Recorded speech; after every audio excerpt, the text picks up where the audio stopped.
those of you out there, maybe you're a late nighter or maybe you watch the show later. This is a 3-hour talk podcast with meaningful, fun conversations with me, your host, Denny Cool. Again, unlike our Friday night entertainment shows, this is all about me basically throwing up on everybody, and you, the viewers, and if you chat live, you can also regurgitate and throw back up on me. I don't care. That's what I'm here for. Anyways, this is Late Night with Denny Cool, the ultimate podcast where nobody really cares if I'm talking or not, but I do. And most importantly, at some point, who knows, maybe it'll get out there and I'll be like all those millions of content creators that get hundreds of thousands of hits. But what I did realize, ladies and gentlemen, is that I'm not talking about things in the political sense, right? I'm not getting involved in the rhetoric and all the other stuff, and that's not to put anybody down that does that. It's just stating that I don't do that. And so maybe that's one of the reasons it takes a while. I don't know. But either way, I enjoy doing it. I have fun doing it. And I invite everybody to share their comments, concerns, if you have any, or if you don't, you can just watch or you can listen live. Hopefully, you may learn something from my this brain works differently. Unlike most brains that probably function normally, mine do not. But what's cool about it is I really get to share my opinions. If this is your first time watching, listening, thank you. And just to let everybody know that these are, unless it's factual, these are opinion-based thoughts for the most part. For other parts, it's just basically, my opinion, right? My thoughts, my concerns. And again, you don't have to share your comments. Be cool if you did. And I decided to wear headphones tonight. I wasn't going to. I may take them off. I'm not too sure. But lots to go over tonight. So tonight's topic is, what do you think? And I'm going to share some things that I come across that I often think about. And I'm also going to do this thing. This is a cool site.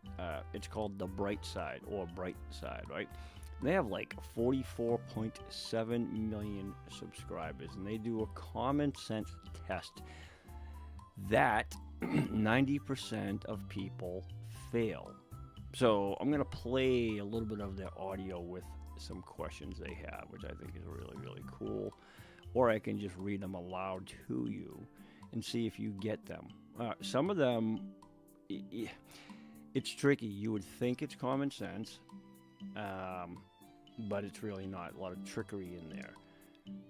So it'll fumble you up for sure. But I like it because I tend to overthink things. And because of that, I don't look at practical reality in a way that many people do. And I know there are a lot of overthinkers out there. That's okay. But I look at or try to solve complex things. And a lot of times my brain goes to complexity. It doesn't go to like just so basic, right? Or sometimes I can do basic. But for the most part, I like to overthink things. And that can be good, but it can also be detrimental. So I'm going to go over a bunch of that stuff. And then I want to share some things with you guys, ask your opinions. And again, if you're live and you want to chat and comment, that's fine too. If not, that's fine too. I'll just sit here and talk to nobody. I can do that as well. For many of you that know me from our Friday night shows, you will know that I love to talk. All right. And so, I'm going to have fun with it and enjoy myself. And tonight, for my choice of drink, I'm not a beer drinker per se, but I did Suave a little bit of, it's very dark. It's what they call a lager, or whatever you want to call it. But I am enjoying a little beverage tonight. I think I definitely deserved it. Not, it's for a acquired palate, if you will. Very bitter. I don't want to announce the name and do any promoting here, but it's not bad. I gotta say that. It's not my typical whiskey that I have on a Friday night, my thimbleful, my raspberry or my honey whiskey, but either way, it's good. Anyways, let's get into it. So tonight, ladies and gentlemen, this talk show, especially tonight, where I give you my opinions, I give you my thoughts, and then you can think about it and give me yours. Have you guys ever just thought about I don't know, the fundamentals of things and sit there and you say to yourself, why is this like that? Why is that like that, right? And just question things because they seem so fundamental. They seem like it doesn't make sense as to why certain things are the way they are, or something should be this way, but it's not, right? And to you and to many others, it makes sense. But whether it be to the law or just common sense, it doesn't. And that's kind of where I want to go with this. And it could be about anything, really. Something that you think would make sense or should make sense, it doesn't. And so I want to know what you think, right? And again, you can comment below in the live chat or comment after the show. I don't care.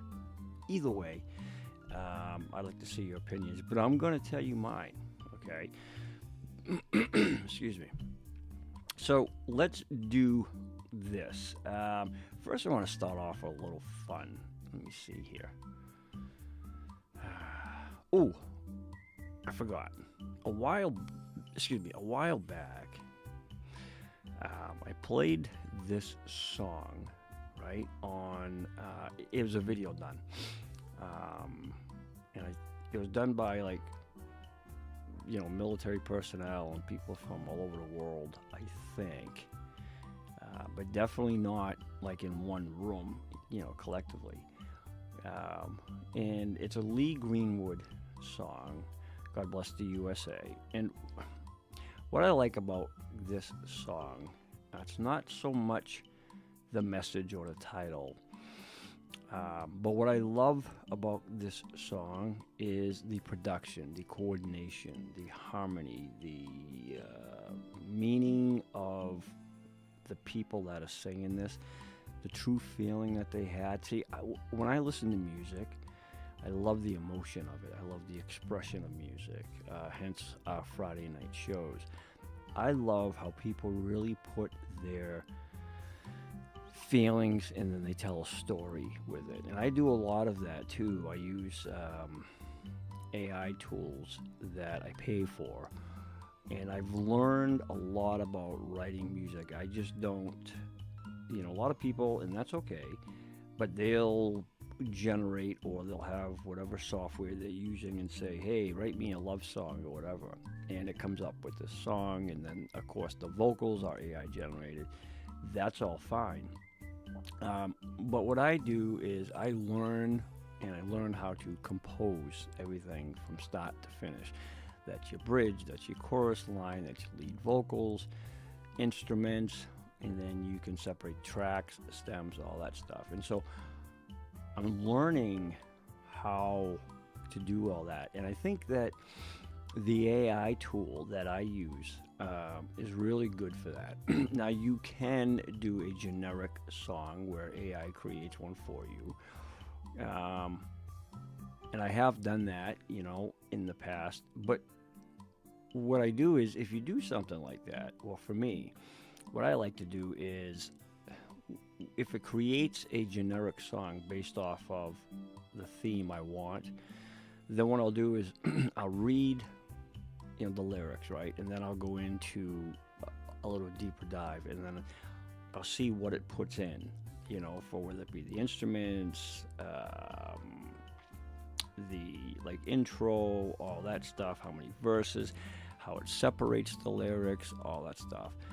And then I take that and I create mine based off of what this software just created. And then I try to not duplicate it, but add my own stuff based off of what that AI just created. And it's pretty cool because you can learn a lot from that.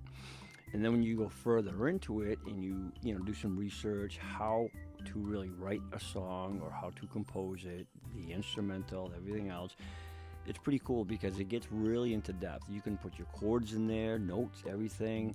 You know, you wanted a key of F or whatever. And so it really goes into it. And I like doing that because it teaches me how to really be more involved. And then once I learn the next step, I keep doing it and doing it. So I advance myself as I go. And I think that that's really cool to do. But again, that's for me. I like the intrigue of it. I love learning. And when I'm sitting there for hours on end, when I have some free time and writing songs, it takes your mind, for me, it takes your mind off of everything else that you may have going on. And that's what I love about it. You're not focusing on whether you had a crappy day or whatever problems you have. It doesn't solve anything, but it does help you to not focus on negative stuff if that's what's going on. And then when your project is completed, it gives you that sense of joy, that accomplishment, right? Like you just completed something, and then you get to listen to the finished product, and that's what I love about it. That's what's really cool for me. You know, I love the finished product, kind of like building a deck or something. When it's all said and done, you look at it and it's beautiful, right? So anyways, I just wanted to get into that because I love writing songs. I actually wrote a few more the other night. They are posted on DCG-Entertainment. Don't forget, every Friday night we have the live entertainment show where we feature artists and members from around the world. Hopefully with all the weather that New England will be getting this Friday evening into Sunday, depending on what time that weather hits us, hopefully the show goes on, but you know, that's the only downside. So anyways, guys, let's do this. I want to play this video here. This thing is really cool, so hit it, Sam.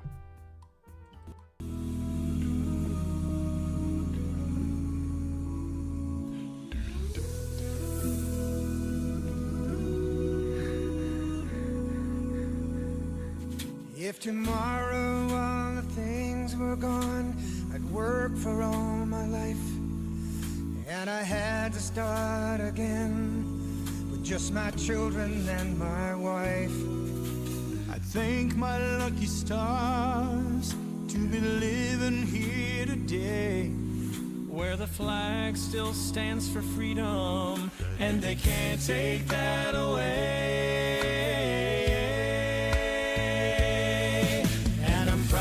To be an American, where at least I know I'm free, and I won't forget the men who died, who gave that right to me. And I gladly stand up next to you and defend her still today, 'cause there ain't no doubt I love this land. God bless the USA. God bless the USA.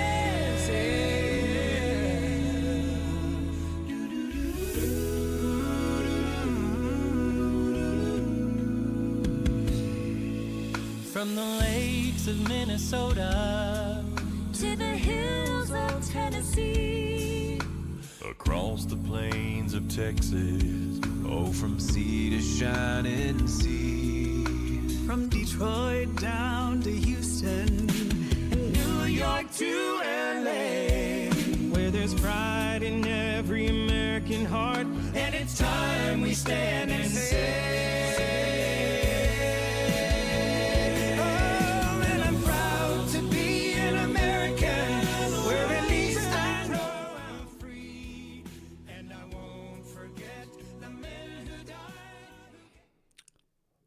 right, ladies and gentlemen, that was a part of it. I just got I had no problems playing that song before, but I just got a warning from YouTube stating that this video may belong to somebody else or what have you, so I didn't want to chance it. We run into this problem every once in a while, which, you know, it stinks because your intentions aren't to steal anybody's material, right? We don't charge, we don't make money on our Friday night music shows. We do it for free. You know, we're not making any money off of it, and we had a strike against us last time because I featured this idiot.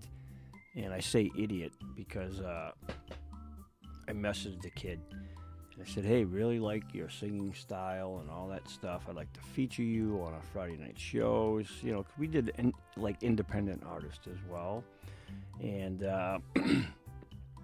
he gives me a thumbs up and everything. So I didn't think it was a problem. And again, we don't make money off it. We don't charge for anything. Next thing you know, I get a strike against me. So, first strike I had ever. So, you know, I had to wait like 3 months, right, for that to come down. So hopefully that doesn't happen again. So that's why I just got out of that video, and I'm like, you know what? I'm not chancing it. I don't want to take that chance of doing that. So I just bounced right out of it.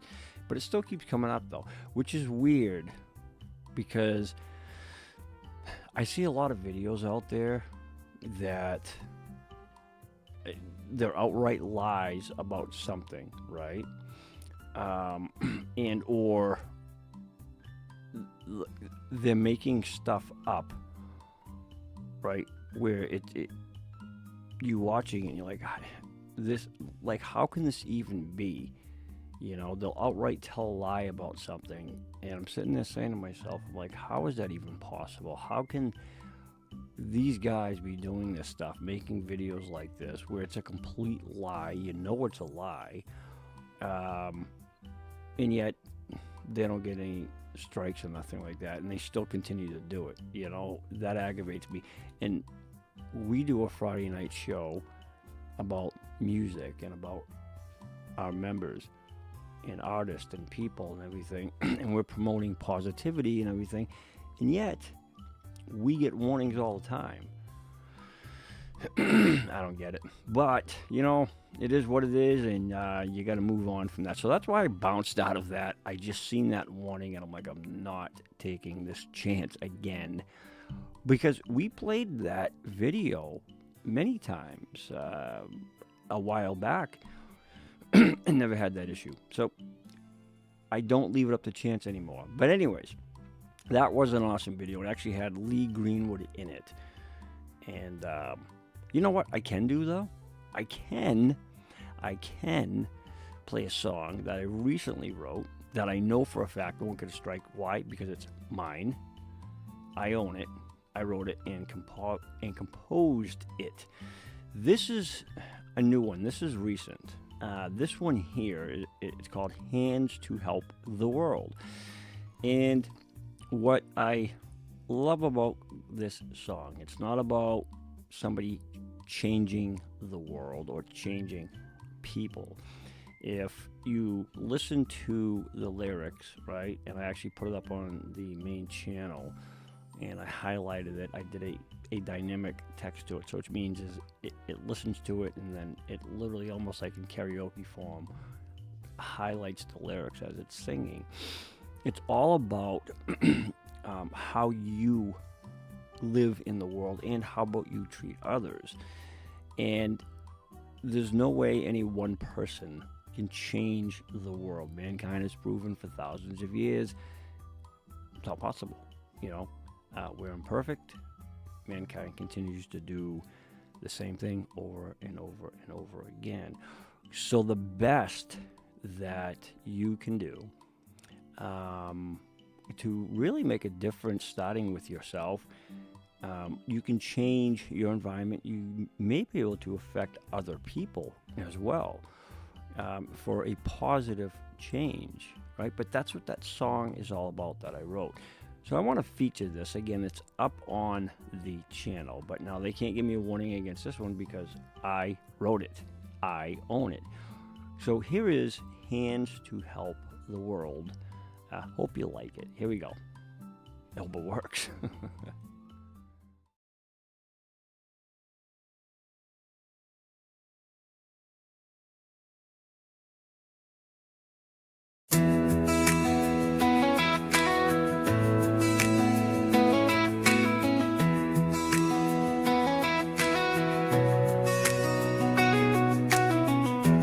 Started out with just a feeling, one small heart and two small hands.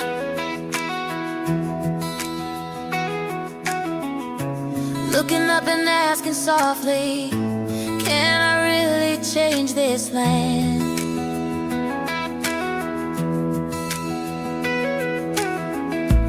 Tiny voices turn to choirs when we answer yes you can.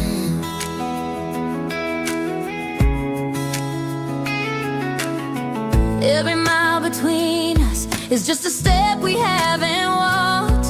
If we move in the same direction, we turn those walls to chalk. We got hands to help the world, we got hearts to heal it. Oh, yeah. Every little kindness grows every time we feel it. Children singing out the truth, love is never too late. We've got hands to help the world, we can lift its weight.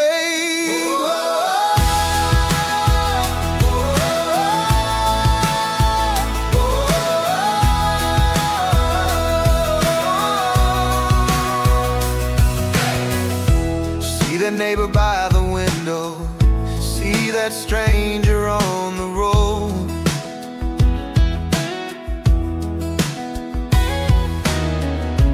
Everybody's carrying something, everybody needs a home.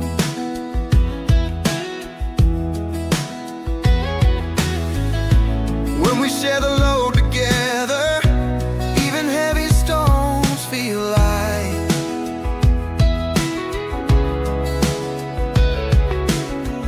If you're tired of the hurting, come and stand here by my side. We'll be stronger in the sunlight, we'll be brighter than our pride. We got hands to help the world, we got hearts to heal it. Every little kindness grows every time we feel it. Children singing out the truth, love is never too late. We got hands to help the world, we can lift its weight.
wants to help the world. Yeah, that I love that song. I just love how it came out. I really, really do. So again, for those who may be watching after, I appreciate it. Hopefully, again, like I said, just type in your thoughts. Even if it's one, it doesn't matter. I don't care. It's all about really what it is the reason this podcast for me is so difficult in a lot of aspects is because it's not that I'm competing with other talk podcasts, but my content is not like the majority. And so I'm in that minority. And of course it's new, right? So I'm just kind of starting out. And so the tough thing is, now I've been hosting and creating content with DCG for a long time with the entertainment shows on Friday nights. And that took a while. And we're still building, we're still growing, but that's more relatable because it's music, it's entertainment, but still difficult because we have a variety of things that we do on that show. It's not just music all the time, but with the Talk podcast, it's new for me, right? This is new territory, so I'm trying to learn what works, what doesn't work, and who knows, it may not work. I don't know. And if it doesn't, that's okay because I have gained experience on how to do it. And if nothing else, it teaches me, and I love to learn new things. Okay, so this is one thing that I see advertised all the time. Now, last week we did an episode on the 14th, right? And a lot of people were commenting that we're in the live chats, which was awesome. Because when people are chatting live and stuff, like the time flies. Even still, the time flies for me here. It's kind of like it just zooms by. But, I don't know, what do you guys think about this? So, I see a lot of ads and commercials and everything for these apps, right? That they charge you to pray and get involved in spiritual things, and I understand the principle of it. I really, really, really do. And it's not to put anybody down. I mean, for those of you that know me, you guys know that I'm a person of faith. So I'm not against the principle of it. What I don't understand, right, is that these apps, number one, they charge you, and some of them, I mean, they're not cheap.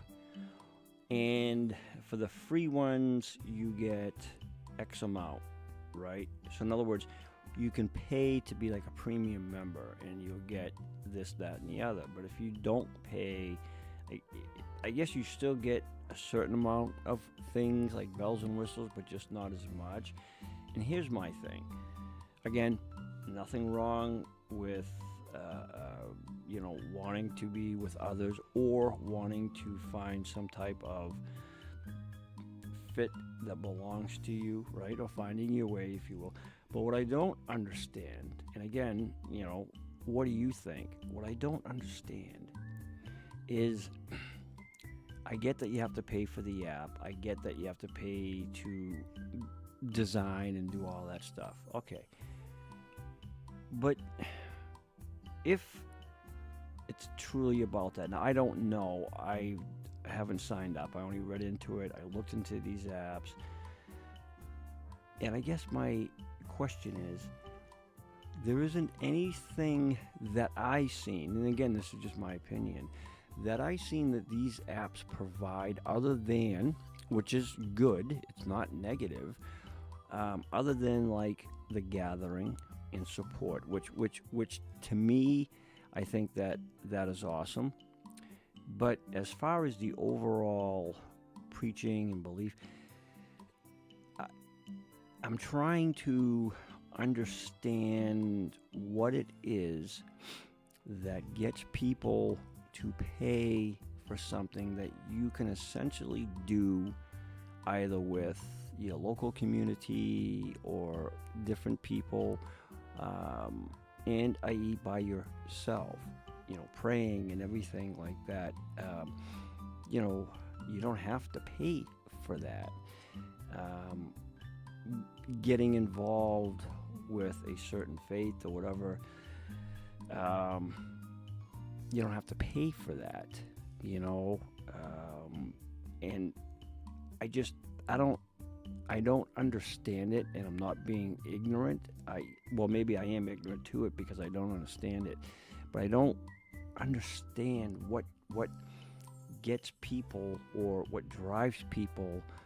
And again, some of these are not cheap, so for me, I don't understand what drives people to do that, to want to pay for this stuff.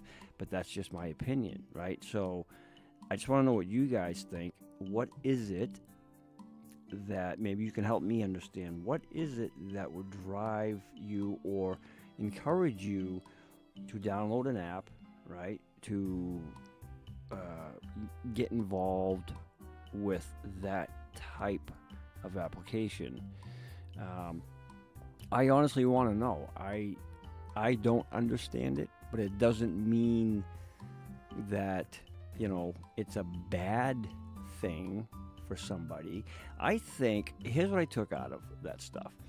I think it's more or less the involvement. It's more or less the support with other people.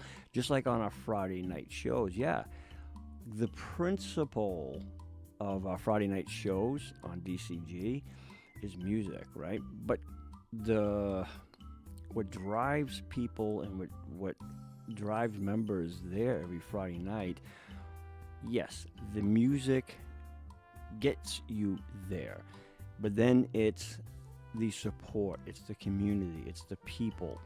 And so that's how I'm understanding that, and I could be wrong, but I don't see it, and I don't see why people would do that. That's just my opinion. So I just want to know what you guys think on that. Is it really that that somebody's trying to find faith and that's the only way they think they can, right? Or is it they want to be with other people who share that same belief? Because I don't know if the people that are joining these types of apps, I don't know if they all have the same type of faith or belief, right? Because there's many. And so that's what I'm trying to understand. Like, what is it that compels people, that urges people to do that? Is it the gatherings? Is it the support? Is it the faith? Like, what is it? So that's my question. And I ask that to those who would be watching, if they can just comment and let me know what they think it is, or if you know somebody, maybe you yourself are. Again, not putting it down or saying it's wrong. I'm just curious about that. Like, I want to know what people think and why they would do that. Hey, look at that. See, I am not alone. There she is. Hi, Wanda. How you doing tonight, sweetheart? Everything good? Hey, you're not getting, like, any crappy weather over the weekend, huh? By the way, Wanda, I changed my background music. I don't know if you can hear that. I don't even know if you can hear it at all, to be honest with you. I can barely hear it on my end. One of the weirdest thing happened before I started the show, right? I get everything set up. And I go upstairs, and I come down, and my computer is completely off. Now, I didn't restart it or nothing. 80 degrees. Yeah, of course it is. I'll trade. So I'm like, what happened? Now I'm freaking out because I had everything ready, set to go. This is 10 minutes before I go live. So I restart my computer, pull everything back up again, right? Then I ran back upstairs. I forget what I did. Oh, yeah, I got my, I went upstairs to get my beverage, come back down, and the same thing happened. The computer rebooted by itself. And so I was going nuts. I'm like, you gotta be kidding me. This thing just keeps shutting off and restarting. Thankfully, what I did was manually shut it down myself and just restarted it, hoping it would fix the problem. And so far, it hasn't done it. But that was just a weird thing to happen. And there's no way anybody could have done it because I'm the only one here in the room. So it was just weird. And I was panicking, thinking, oh man, what's going on now? But so far, Wanda, it's been good. I was explaining, I don't know how long you've been listening or watching, right? That I was trying to figure out, Wanda, maybe you can comment on this. I don't know if you heard my question, right? But yeah, it was odd. But tonight, it's all about what do you think, you know? And I have this cool thing I'm going to do too. It's a quiz. It's called Common Sense Test. It's pretty cool. But I wanted to know, all right, are you familiar? I won't say the names, but are you familiar with certain apps where you can download and then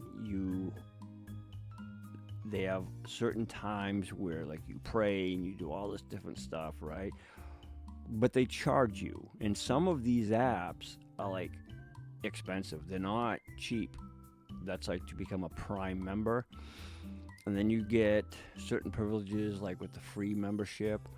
And my question was, I think I understand the principle of it, where maybe, you know, people getting together and stuff, that's inspiration. I get that. We do it on our Friday night shows. But what I'm trying to understand, and again, I'm not putting it down, but what I'm trying to understand is for something that you can do for free, right? You can pray yourself. You don't need to be anywhere to do that.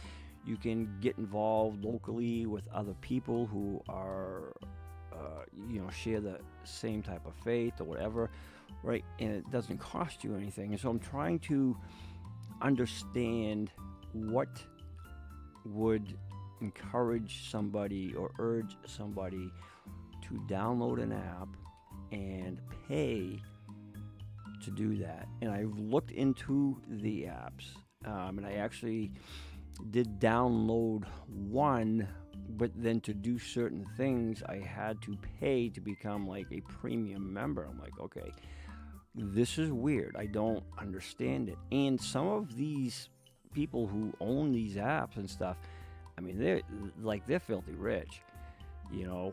And so I'm trying to understand, what do you think would compel people to do that? Do you think it's more of a support group, right? Because you don't know. I mean, I wouldn't know if somebody's sharing, like if I didn't have the faith that I have, right? I wouldn't know, like, are these people like-minded? Like, do they share the same faith I do? I mean, and then you're having somebody else pray, like, on your behalf, so to speak. So I don't understand it, and I guess that's why I sound ignorant. I get the principle of it, but I just don't understand what compels people to do that, you know? Yeah, and you're absolutely right, Wanda. Some can make a free prayer circle, but my whole point right to that is, when I pray, and again, this is just me, it's not a forceful thing, but when I do it, you know, like I'll go to my Kingdom Hall and stuff, like there's no charge, there's no nothing. And I read the scriptures, there's talks, the free public talks, study articles. Matter of fact, you even go online and there's tons of material. It doesn't cost you anything, and then you're with people who are like-minded in faith, and it supports me. You feel uplifted and stuff. So that's what I'm trying to figure out. I don't understand that. To buy salvation, just your opinion. So many churches have free online prayer. Well, that's the thing, is that whether you belong to a church, whether you go to like a Kingdom Hall or something like that, right? Now they have voluntary contributions, but that's different though, right? That's not saying, okay, if you don't donate money, then you're not going to get to listen to the public talk or the speaker, or you're not going to be able to go over the Watchtower or the magazine, whatever, right? Or read the scriptures. Like, that's what I don't understand. So the only thing I can think of in my head, in this complex brain of mine that's confusing sometimes, is that it's a way for people to connect, you know what I mean? And I'm baffled by it. I truly, truly am. I don't want to put anybody down or say anything negative that feels that they need that in their life. That's not my point. I'm just trying to understand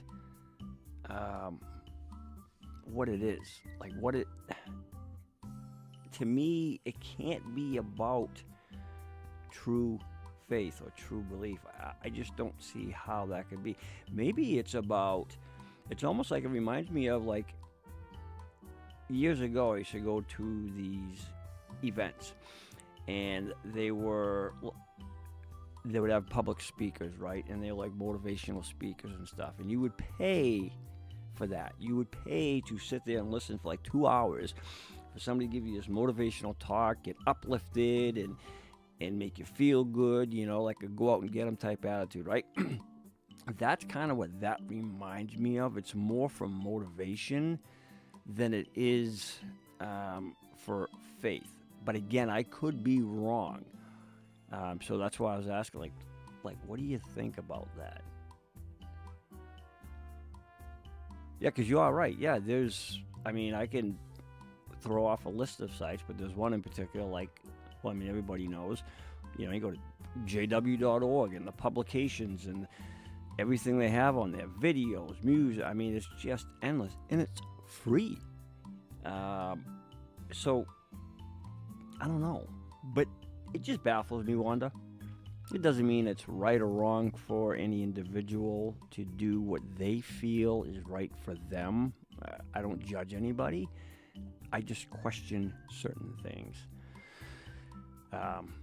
But hey, Wanda, I'm glad it's 80 degrees there for you, because right now, it's 33, which isn't bad. It's a lot warmer than what it has been. And I know Matt said earlier, well, he's not feeling well, but he said it was 65 degrees.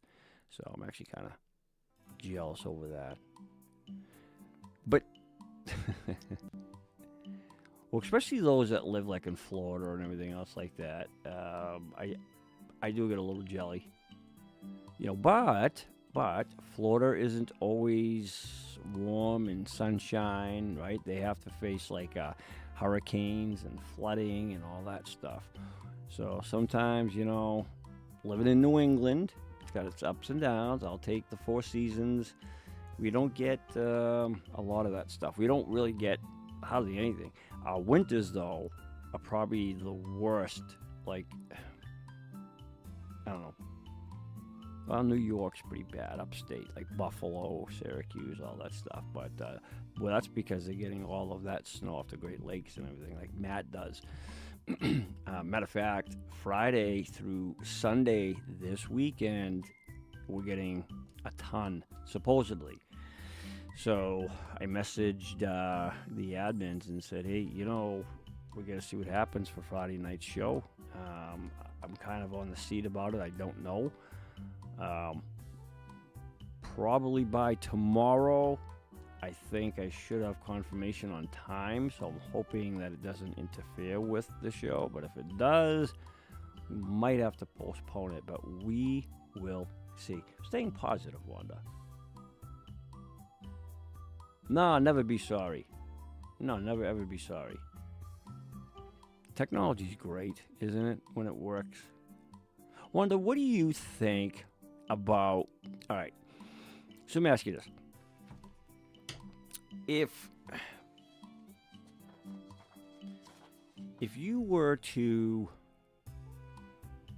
go back, say, 20 years, right? Now, this is a technology question, right? If you were to go back 20 years, okay, what do you think of the advancements for technology? And I'm talking like the overall interface of it, the usability, the reliability,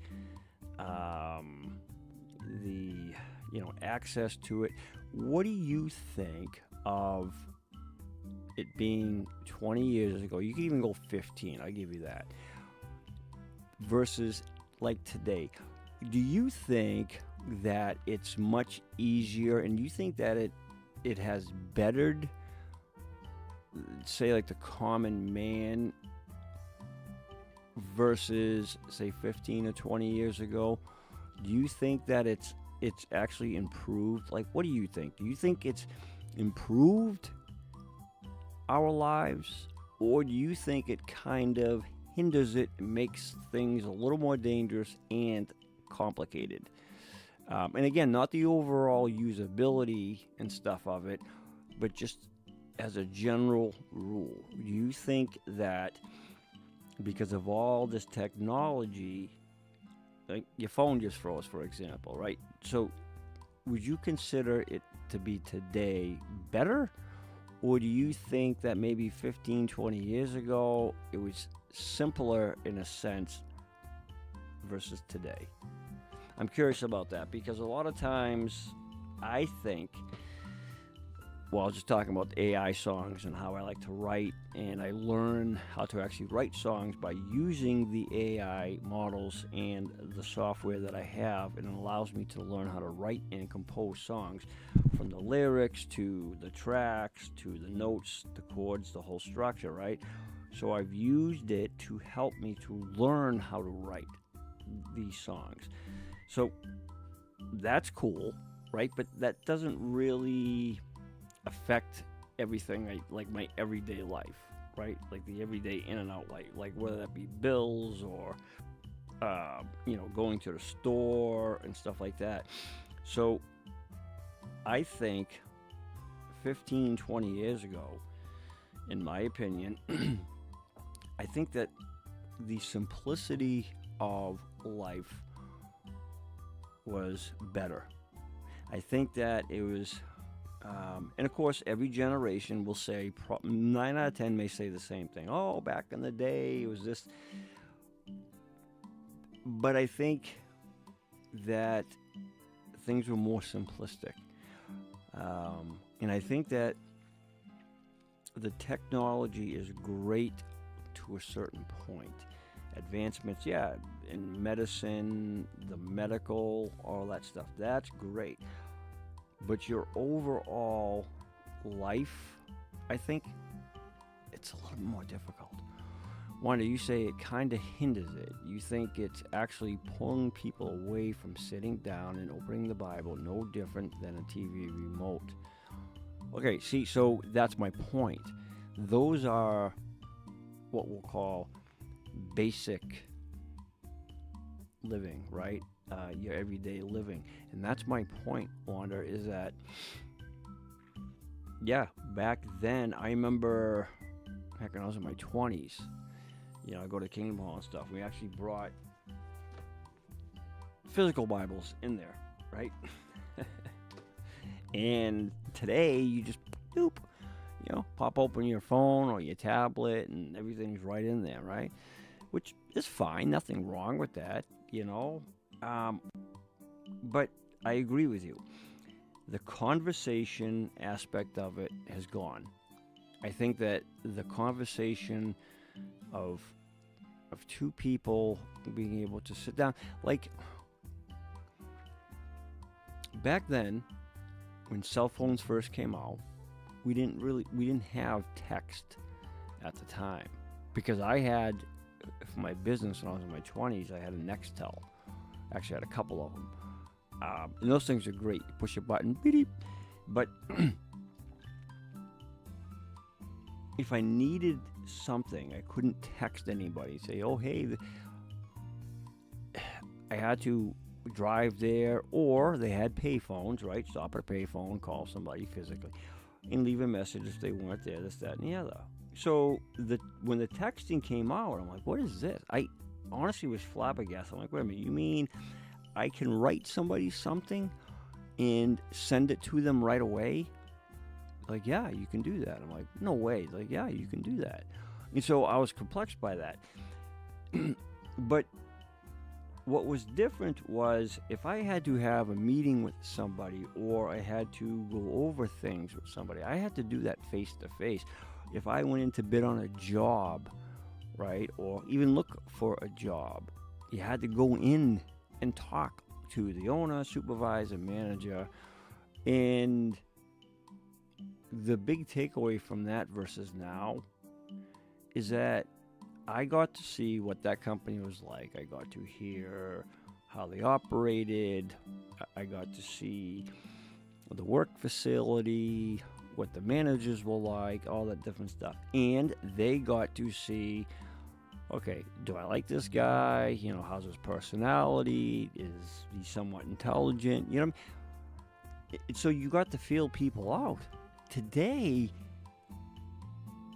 if you go online and you try filling out an application or doing something like that, forget it. Not only are you going to get bombarded with emails, but you're going to be redirected to like 15 different freaking sites that this one wants you to fill out a form. You got to go through this site. You got to subscribe. You got to become an email. You got to do, and then you just end up, like I said, you get bombarded with like all these different emails from different things. Now you have to unsubscribe. And for me, I think that is really what hinders it, and the simplicity of it, Wanda, is gone. Hey, Den, what's up, buddy? Nice to have you. Right, so there's no longer that interaction. So I'm glad you said that. Den, I don't know what you caught if you're listening, but I was just asking Wanda what she thought, because tonight is called What Do You Think? I was just asked her, like, if you go back 15, 20 years ago, then, and you compare technology and everything else, right? Okay, do you think, Dennis, that things were a little more simpler, like on your everyday life, versus what today is? No, Wanda, they don't even, you're right, Wanda says they don't even give you an interview. No, they don't. That's the thing. That's what I'm saying. There's no interaction. Not 100% no, but I mean, everything's done online, and or you have meetings that's done Zoom, which, you know, we all love Zoom and platforms like that, right? But the technology is great. It's wonderful. It advances us in so many ways, but then it doesn't. It almost is like it's, Wanda, you said it best. It's separating us. Everybody thinks that it connects everybody. Well, it does. It connects people who live in other parts of the world, right? Like, if it wasn't for technology, certain aspects, we couldn't do the show that we do on Friday nights, right? Or be able to sing and all that stuff, you know, and then feature everybody live and have live chats. So that aspect of technology is great. But then the basics of it, you're right, it separates people. Humanity has become like independent. they no longer collectively rely on other people the way they used to. Wanda, you said that's why you get people like at Wendy's. Your hamburger story. Cheeseburger. I forgot. You're right. Yeah. I don't know if Dennis was here for that one. Yeah, we won't rehash it, but yeah, you're right. Yeah, the hamburger. But no, you're absolutely right. And a lot of that, it does. It separates. It separates society, and that's what I mean by when I asked that question. You know, do you think it was more simplistic? Do you think your life was easier, better in that way? Not so much the advancements, right? But that as your everyday living. Dennis, you said it connects, but it allows those who are timid and weak become emboldened and speak out with no fear. Hey, that's a really good point. That's a really good point. Then you know what they call those people? They call them keyboard warriors, right? A lot of times people behind the keyboard, they talk so tough and they act so tough, right? And it gives them this sense of invincibility, right? And even if they're on video, right, let's just even go that far, they're not having a face to like a one-on-one conversation, right? They're not confronting that problem, or they're not confronting that person. And that's the irony of it, is that they think that they're being, what's the word I'm looking for? They think that they're being stern, and they think that they're resolving, but you're not, because all you're doing is you're hiding behind the mask of technology. And what's even harder these days, like when I look for content, or like I'll scan YouTube or other things, right? I have a difficult time, and I really sometimes have to look through it. You know, people, that's what I said earlier in the show, is that, you know, YouTube will give us warnings about certain things that we feature, but you get these people posting and creating content that, number one's a complete lie and all that stuff. And I'm like, how do they do this? And yet they're not, I mean, I don't know if they get cited or not, but the channels are still up. But the point being is, it's almost impossible to separate the AI from what the reality is. And a lot of it is so far-fetched now, right, that if you watch, you know, some of these videos, like, matter of fact, a lot of people even comment and say, okay, this is an AI fake. And you can tell it's a fake. All of a sudden now you've got an overwhelming amount of Bigfoot sightings, spaceships, you've got gorillas fighting tiger. I mean, it's just, and then you've got dogs doing these unremarkable things.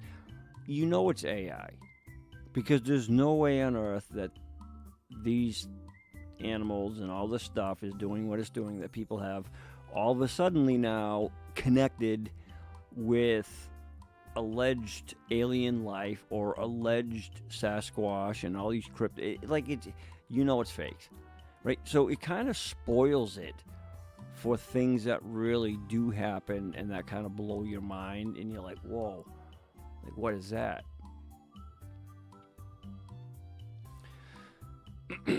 Dennis says, before the internet, people knew only the people in their communities and maybe 30-mile radius. So life was more personal. Now there is no personal connection. Instead, it's a non-human connection. You're absolutely right.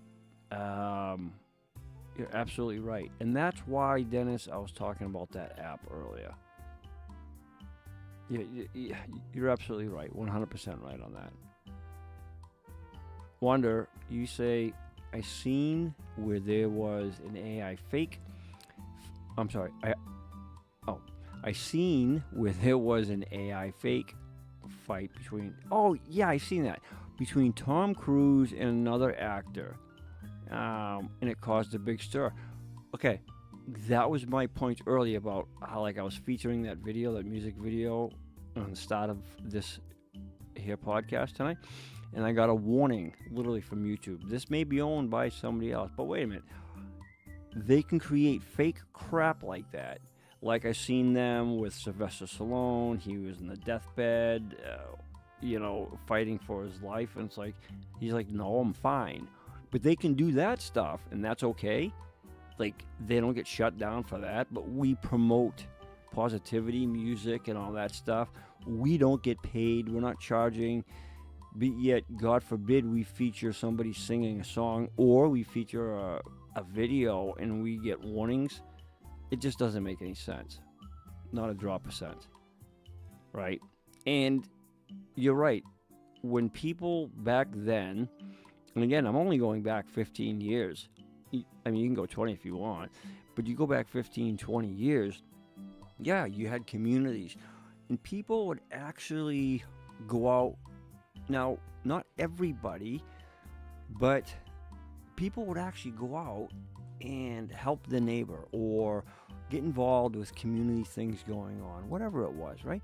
Regardless of your beliefs and stuff, you could go door to door and talk to people, go in your neighborhood, and meet your neighbors and stuff.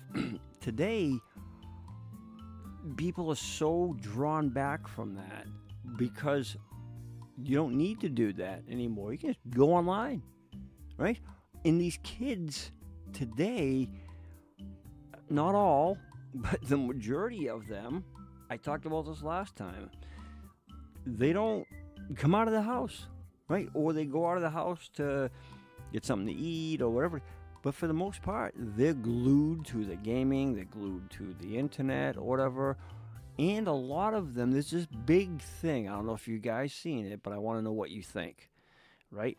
What do you guys think about the, it's almost like an artificial intelligent romance, right? And some go to the extreme where they actually buy the artificial lifelike dolls or whatever it is, but they end up having a relationship with, I'll just use ChatGPT for example, right? But they'll have like a relationship where they value the input of the artificial intelligent bot or software, whatever it is, right? But they pay premium dollars for this stuff, and they actually have, and they end up creating feelings for this, but it's not real. It's artificial, and there's a huge thing going on right now about that. Dennis, you say, seriously, in the early stages of the internet, you made a few female connections. Things were just normal talk then, right? But you were bombarded with "I love you," and they wanted you to come live with them. Yeah. Yeah. Well, that's back then, Dennis, right? When all that stuff was new, and yeah. They would stalk you with emails. Oh, jeez. Yeah. But you're right, Dennis. People have lost sight of the real world, and they stop believing in the world that the internet creates. That is so weird you said that, because I want to know what you guys think about that.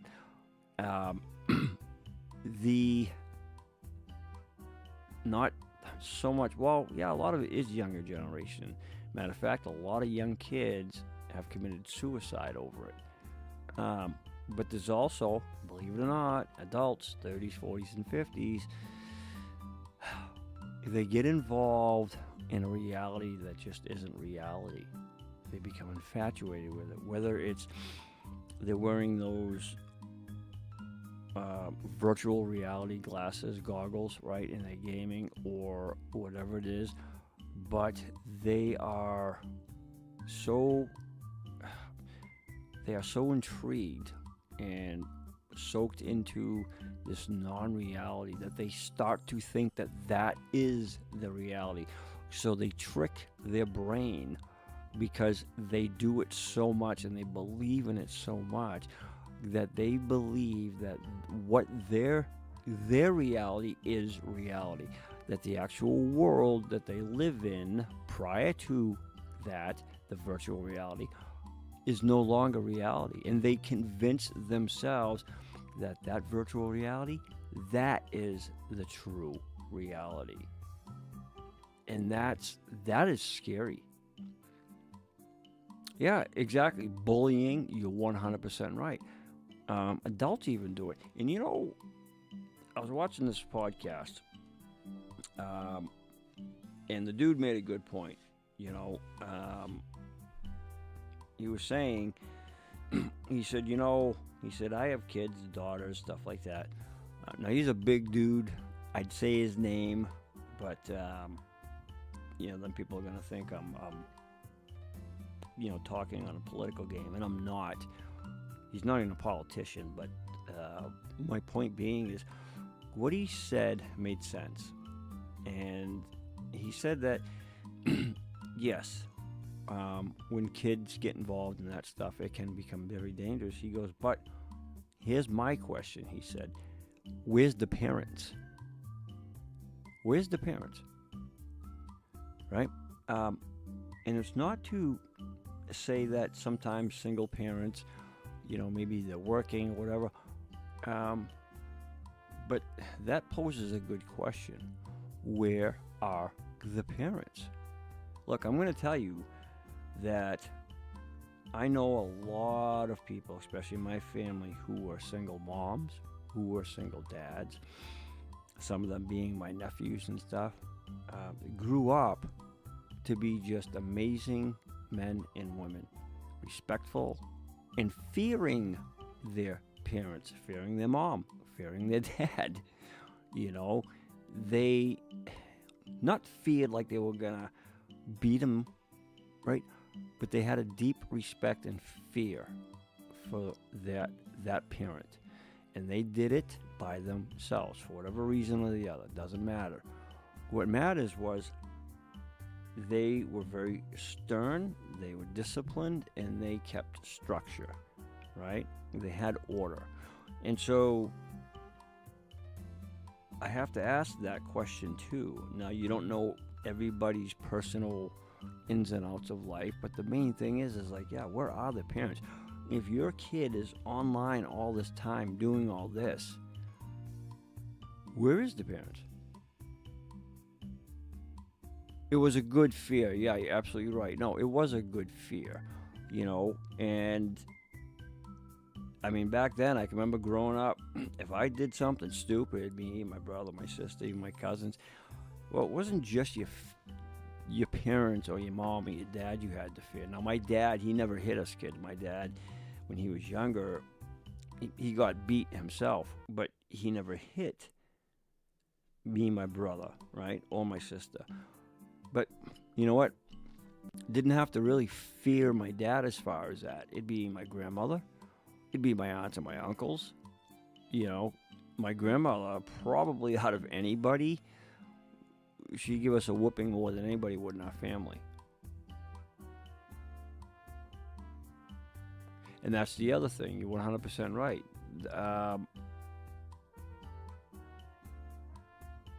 One that says, like how you should fear, in parentheses, God in a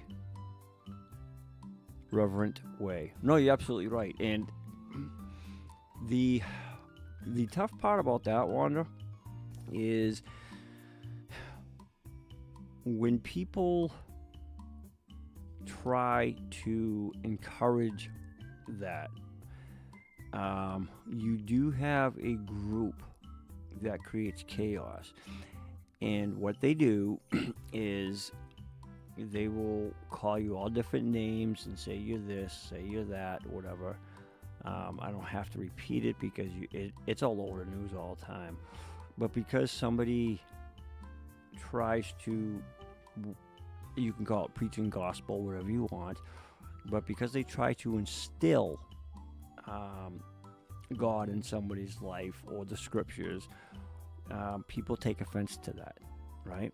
And the sad part is if they just realized that the fear for your Creator actually can benefit you in a lot of ways.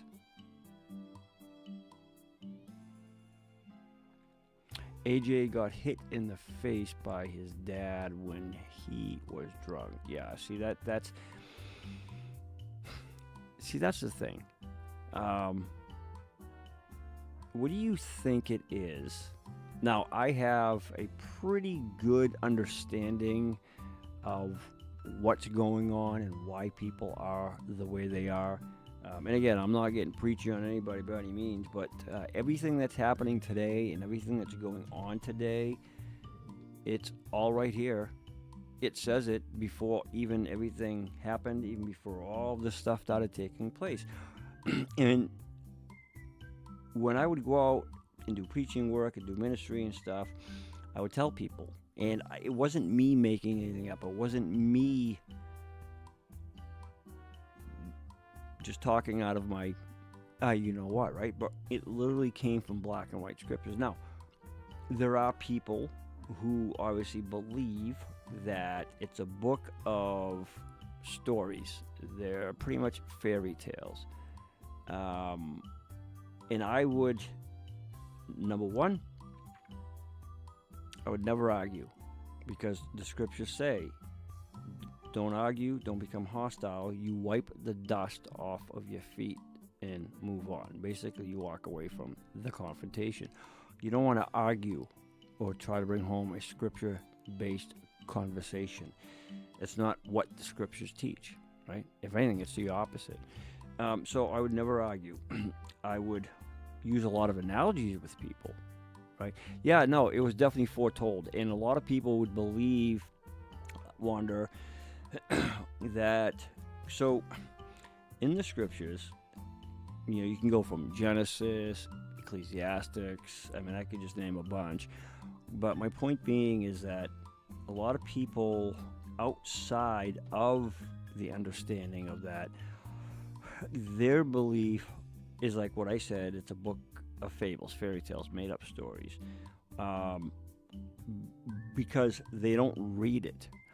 What they'll do is they're told or taught certain scriptures throughout their entire life, and there are only a few that are well known, depending on your religion, right? And then even today, they'll use scriptures to suit their needs, to an advantage, whether that be a political advantage or whatever it is. But here's the problem with that, is they don't read from start to finish. It's kind of like reading a story, opening the book in the middle, and reading a paragraph, and basing the entire book off that. That's what people do who don't understand and don't have a true appreciation or recognition for the scriptures. And it's not, again, it's not to get on a religious topic, but it's common sense when it comes to doing something or believing something, is in order to understand something, whether that's the Bible, whether that's a book, whatever it is, instruction manual, how to put a bookshelf together. If you have an instruction manual and you take that and you're trying to put a bookshelf together, you don't read the last page or you don't read a line, right? You got to read it from start to finish. And that's what people do. And therefore they dismiss the content of what's in the scriptures, and then they go on to say, oh, this doesn't exist or that doesn't exist. Well, how do you know? Did you read it? Yeah. No, you didn't. I've had that happen to me over and over again by people telling me that, and I would just easily prove it to them. Like, sorry, here you go, read. But that happens all the time. Dennis, and foretold, the translation for that Wanda used is to foreordain, right? So, yeah. But over, 2,500 years ago? Dennis, you say evil living equals pleasure, and no restrictions, while godly living equals a life of self-sacrifice for a better life. Well put, then. You're absolutely right. I mean, you're both hitting the nail on the head. And you know what? The takeaway from everything that you guys are typing in the chat is that you're not doing it as a glorification to you. As a matter of fact, look, like, I'm right, you're wrong. Now, chats, sometimes a lot of people don't know how to express or say things properly through chats, so you got to kind of read between the lines. But you guys aren't doing that, and that's what makes the difference too, right? But you're absolutely right.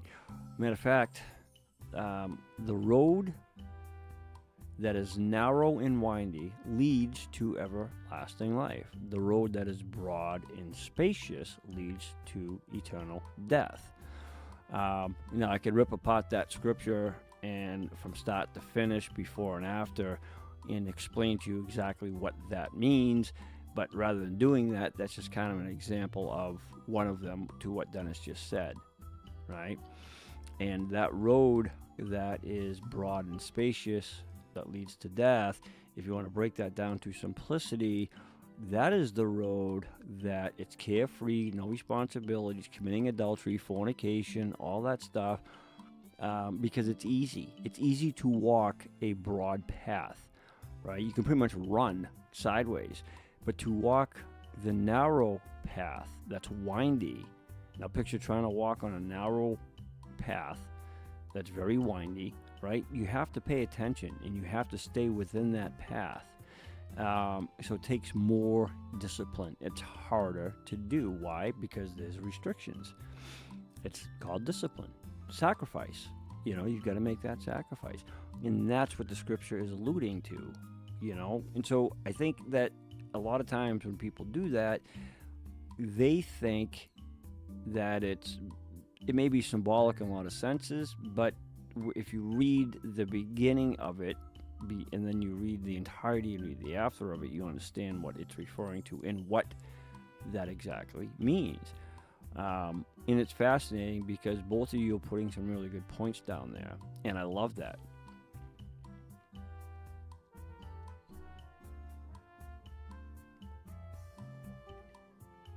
I love how conversations can just kind of weave right in and out to different topics, but yet you're still relevant on the main focus. And I actually love doing that. I love weaving in and out of conversations and just boop, going right back into it. Wanda, you say, she writes, get this. I asked my pastor about singing live like I have done for 8 years at the church, my own church. And I sang before since he became the new pastor. But now he says, well, so human connection replaced by technology. Yeah, you're exactly right. You're exactly right. So now he's like, kind of like, well, Dennis says, God gave us the intelligence to interpret scriptures per our understanding, but he also gives us other clues from other believers to help with that interpretation. Well, you know what's funny, Dennis, that you say that? Is I was going to do a podcast, and I think you and I discussed this, Dennis, when I had Stumble In, when I was trying that. It's kind of the wrong time for it, but I've had, so when I used to go out and do field service, they call field service or ministry work, right?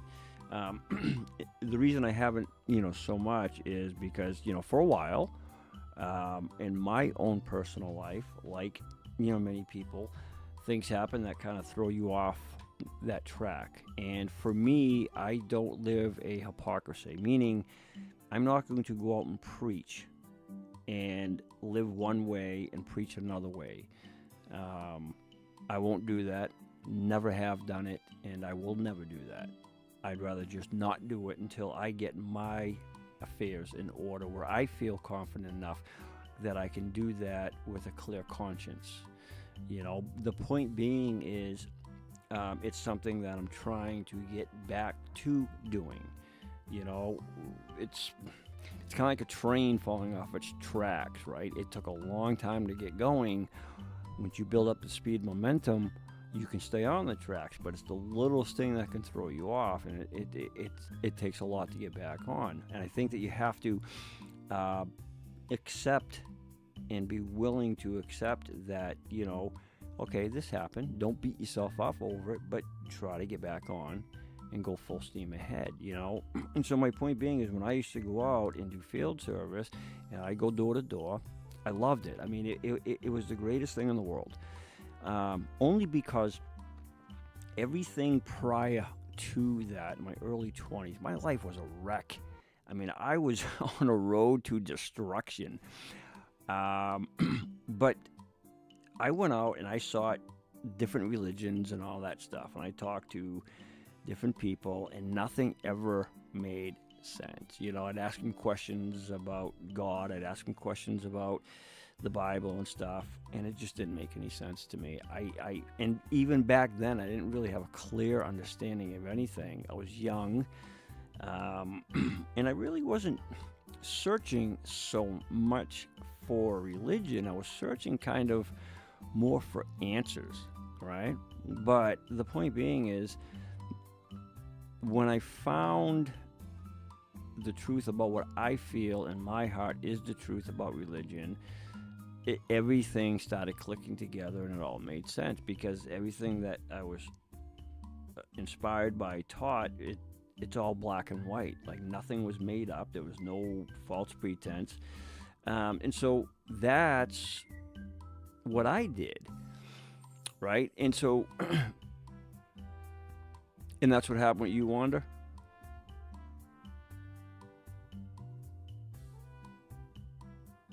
Well, yeah, Wanda, you say you're getting it back with your music. And sometimes, you know, it may take a different route, right? Like, all right, so seeing how the topic is, what do you think? So what do you think, Wanda? I'll ask you this, and then I'll ask you the same thing. What do you think, Wanda, that when you're trying to get back to something, right? Now, in this here chat, we use your faith, for example.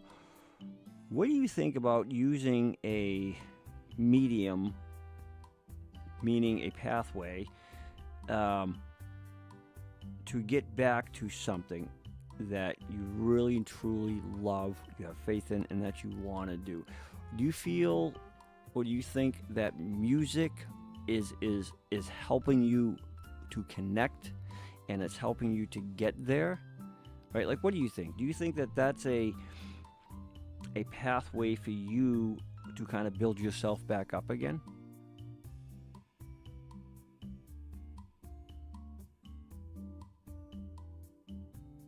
Or do you think that it's kind of, and I ask this because I know for myself that when I was younger, that's pretty much how I found my faith, how I found my religion, was at the time I used music as pretty much my gospel.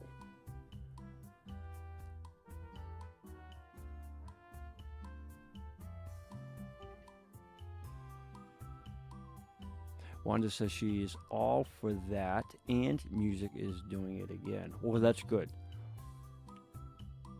No, that's real good. I was curious. I want to know what you thought about that, because a lot of people, the music, it doesn't mean anything to them anymore. It really doesn't. And I find that it's sad. Dennis, you say that the churches I have been to asked you to go door to door, which I felt you couldn't do. Instead, you let God choose the person who needs to know. I will share, but I let them make their final decision on their own. You take the time to sit and talk to God like I'm talking to you guys. Well, that's the thing, right? And Dennis, I'll kind of ask you the same question, but in a different way. So, what do you think about getting to a point in your life, right, and using music, right? I know you said that music, it helps you heal and everything else, but what do you think about using music to get you to that point where you can feel better or you can reach that goal? Like, what do you think? Do you think that that's a good thing, or do you think, and the reason I ask this is because I've watched videos and interviews where people, they use it just as a stepping stone, but then they forget it, or it's something that's it's like a facade. Yeah, Wanda, music is in its own way a healer, for me as well. I absolutely agree with that. And to what you guys are saying, then you can answer that whenever you want, or you don't have to. But you see, I am the opposite. Dan, I loved going door to door. Right, we had the watchtowers, awakes, and all that stuff, and especially doing street work. Like, that was not only for me was it fun in a way, interacting with people, right? But it was the reactions a lot of times. Not every reaction was great. Believe me, I've had guns pointed at me and all that stuff. Not in a... because people get scared. Do you guys think...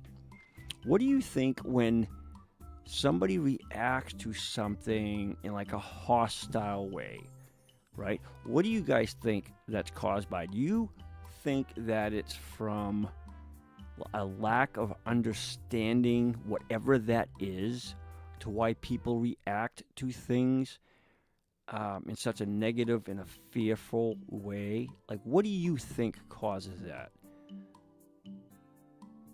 Or do you think it's just because they're just ignorant and just being jerks that you're like, I think there's more to it. Say, for example, Wanda, Dennis, you're talking to a friend and you bring up the subject of religion, or you bring up the subject about, say a certain music artist, right? Or a certain topic that's going on, and you're just bothered by it, but you just want to express yourself. You just want to be able to get it off your chest, right?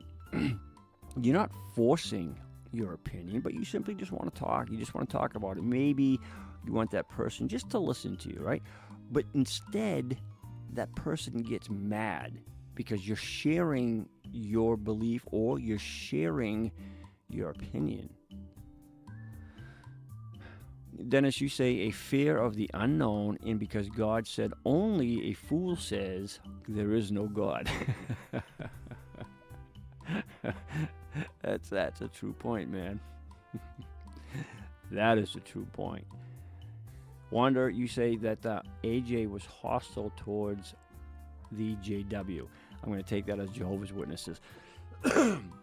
Yeah, so that happens. It used to happen to me all the time. And I'll tell you why. I'll tell you guys what I think. And I agree. So, the fear of the unknown. Excuse me, that went down the wrong pipe. The fear of the unknown is always, in my opinion, and from everything that I've read and researched, the fear of the unknown is equal to almost the ignorance, right, of not educating yourself. And it's not a ignorance of disrespect, but it's an ignorance of neglect. Meaning, if somebody's explaining something to me, I don't have to agree with them, but if somebody's explaining something to me, my first reaction is I don't understand. And so because of that, I kind of take we all do. You want to be open-minded, but in your mind, you're taking a defensive stand. Your body, your language, everything changes. Your posture, your facial expressions, it becomes defensive. Not in an angry way, but now you're on guard because whatever it is they're talking about may have put you there. Why did it put you there? Let's pretend for a second there's two scenarios. The first scenario is exactly what I just said. You don't know, you don't understand, right? It's only based off of little tidbits that you heard about, whether it's that organization, whether it's Jehovah's Witnesses, whatever it is, but little tidbits that your neighbors, your friends, your family, everybody did this to you in your ears throughout your entire life. So that's all you know. But let's do scenario 2. Scenario 2 is you have almost a full understanding. You may not agree, right? But you have an intelligent understanding of whatever that person, that topic, and or that religion is. So you understand it, right? Why? Because rather than just neglecting it, you actually took the time to understand what it was about or what he is about or whatever that subject is. So scenario 2 is, guess what? You're no longer in defense, right? You're more in a, let's have a conversation about this, or you may not want to, but at least you're not on guard. You're relaxed. And so what that person is saying to you, it doesn't become an insult. You don't get filled with rage. You don't get filled with anger. Instead, you're more intrigued by what they have to say, and you are more willing to listen to what they have to say. And I think that is the takeaway, is that when you talk about certain things with people, they do get defensive because they don't understand it. The unknown, as Dennis said, the unknown is what scares people. It truly, truly scares people. Kind of like, I wouldn't want to get on a spaceship or a space shuttle and go into space. It's like, it's the unknown. I've never been on one. I don't understand it. You know what I mean? And the fear of being up there. So it's like that, but you get defensive because you're not knowledgeable of it. And a lot of people are not open-minded or open to really have a discussion anymore. So it kind of leads you back to the very first part of this conversation. Wanda, you said when they would come to the door, he would actually show them a gun. Yeah, no, I've been there. And told them to never come back. And you said at one time, you pretty much was made to feel that you had to choose AJ or God. He had a big fear of the unknown. He believed, but he did not understand. And you say in closing, it was hard. See, that's a tough situation to be in. My mom, Wanda, now her husband's not that aggressive. He's older now. He's kind of suffering, not kind of, but is suffering from PTSD and depression and stuff. He was in Vietnam, right, much like Dennis was.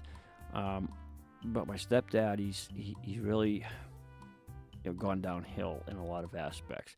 However, my mom, she's baptized. A couple of years ago, she got baptized. But, he kind of would make it uncomfortable for her. Never to that extent, like what you said AJ did.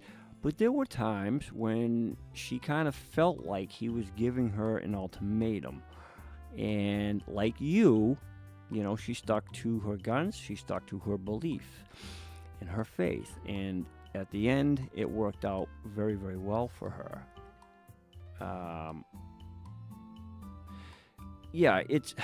It's tough because so many people wonder, sadly enough, they may not have the strength. And from everything you told me prior, right, it took you a while. And I commend you for becoming a better you.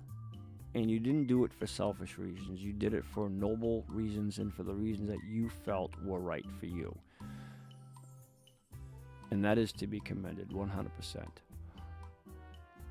You guys are awesome. Like, I love when you guys just interact. It's just such meaningful conversation and discussion, and I truly love it. I really do. Like, I could do this all night, but time doesn't allow. But I truly love that you guys are here and doing this. It means a lot. Just like our Friday night shows, it means a lot. So Then you say, the aliens might keep you, Denny. They need an Elvis to lead them to golden stairs. Hey, Dennis, so here's an interesting fact, okay?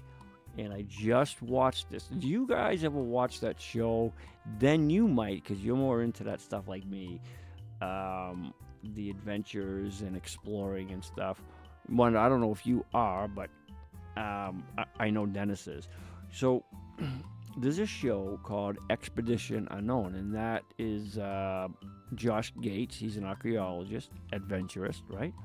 Kind of like a modern-day Indiana Jones, right? Anyways, he's been doing this thing for several episodes and several years about the pyramids.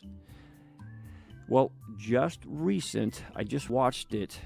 It was a feed that came on my YouTube channel, and I was watching it on my phone. I was trying to find it for tonight because I wanted to read that, but I did pull up information on it. Remember how, well, a lot of people still, but now that's going to get debunked, completely thrown out. I've always said, when people make that argument, right?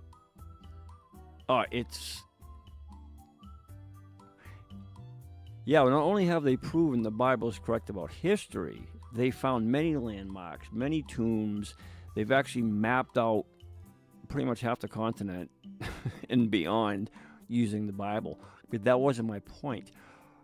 People have for many years, and a lot of history that we were taught in school was crap, wrong, it was a lie, and incorrect.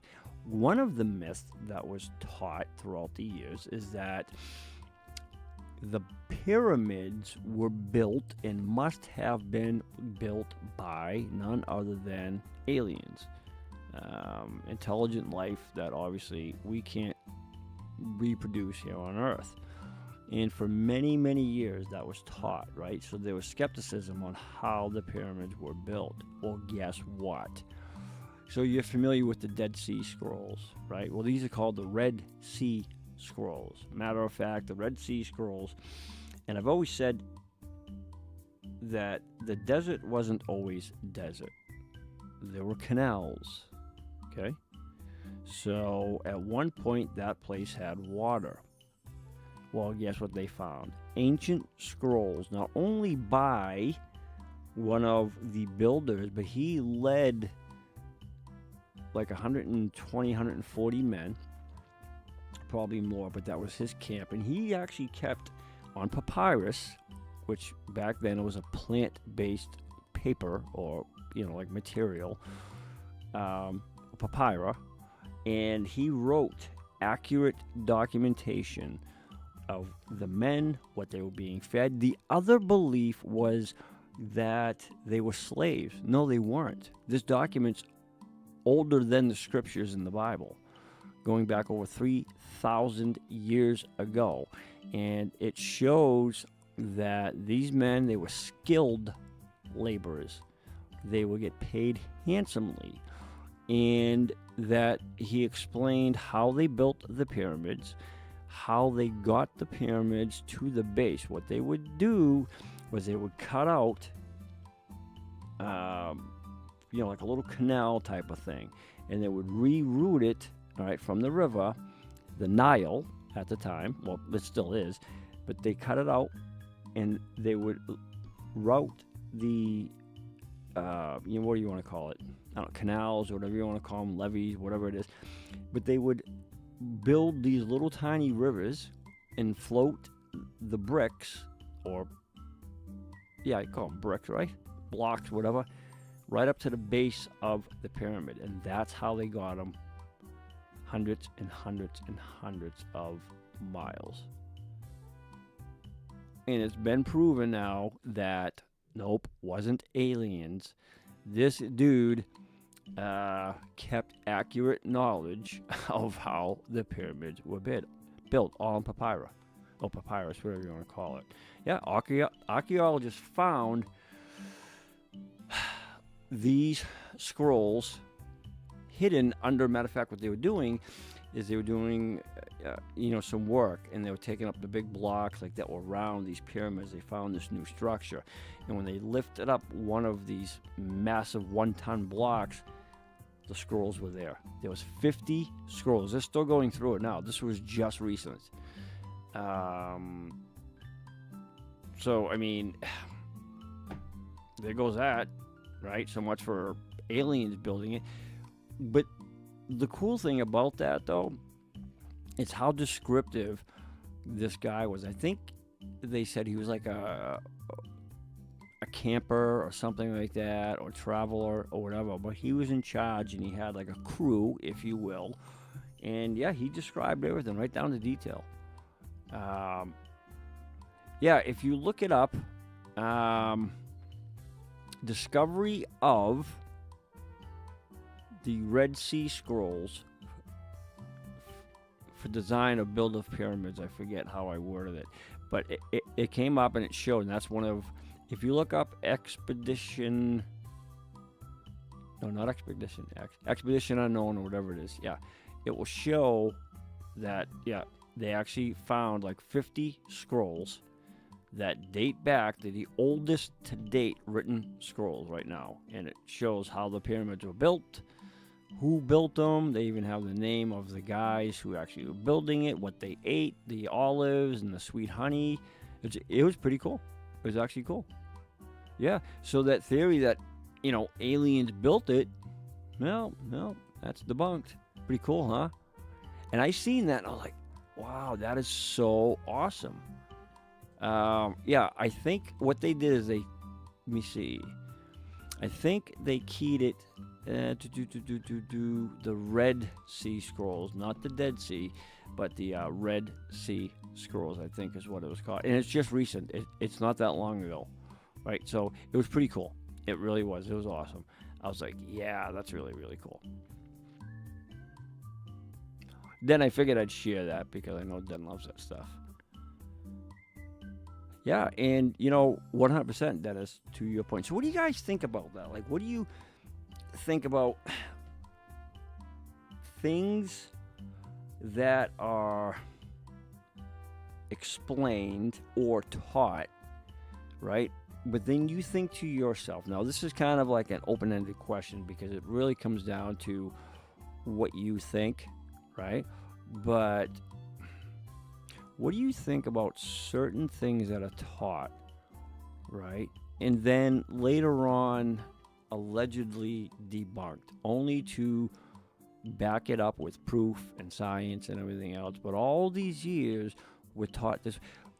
Do you think that actually changes a lot of things as to, what we were educated on or what we were told is the truth about this, that, or the other? Like they've already proven Christopher Columbus wasn't the first, right? That the Pilgrims didn't go in and kill the Indians. They've already proven all that stuff. Like it was made up.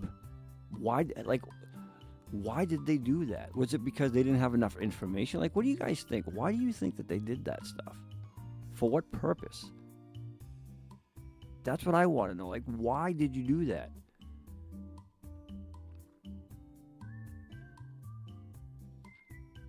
It is, Wanda, it's very interesting because even the stuff I was taught in school is proving to be that the majority, not all, but the majority of it was crap. It never happened, or it wasn't that way. So I don't know if it's because they didn't have enough information, or they just assumed and stopped and said, you know what, this story sounds better. Let's roll with that. Dennis, you say that you think that the falling angels taught people advanced knowledge, which then gets interpreted as aliens did it. That's interesting thought, Den. Well, okay. So quote you several things on that, but so all right, when you're talking about fallen angels, right? What part of that do you mean?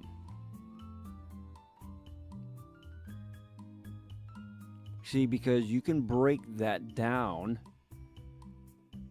if what you're saying then, if you're referencing scripture, then that would be, according to scripture, when God cast Satan and the demons, he banned them from heaven. Scriptural based with the chain of events, World War I would be around 1914, give or take, is when the events that the scriptures foretold would happen. That's when Satan and the demons, and myriads of them, were cast down, right? So I'm just curious as to what you're referencing on that. Yeah, they were cast down to earth. Yeah. And the amazing part about that is when it said, here's the key takeaway from that scripture. They were, when Satan realized he was cast down from the heavens, he grew with great anger. And the scriptures go on to say, woe to the earth and all that inhabit the earth, 7 times. Because in scriptural, Satan is referred to, Satan the devil, his number being 666, Jehovah God's number being 7, greater than, right? So that's why it's referenced a lot of times in the Bible. You'll see the number 7 or 7. It's like it says, don't forgive 7 times, but you forgive 777 times. There's a reference of 3 7s in there, and that's for symbolic reasons. But yeah, he was cast down. And the striking part about that, Dennis, is that when you read, he was cast down and realized he was cast down, meaning it happened so fast, he didn't even realize that he was cast from heaven onto earth. Then when he realized he was banned, because before the scriptures explained that he would go to and fro heaven and earth. So basically he'd go up there, taunt God, and one of his taunts were, men will worship and love you not by true love and faith, but by what they get, meaning because you bless them. Now you have the book of Job, you can get into all that, right? But because you bless them, that's why they worship you, not because of true love and because of the heart, but because of what you provide for them. So around 1914, if you read the scriptures prior to that, it explains the chain of events that are going to happen. And then it explains, and you can pretty much, what they have done is they pretty much tied it into that date, right, of 1914. So it's interesting you say that.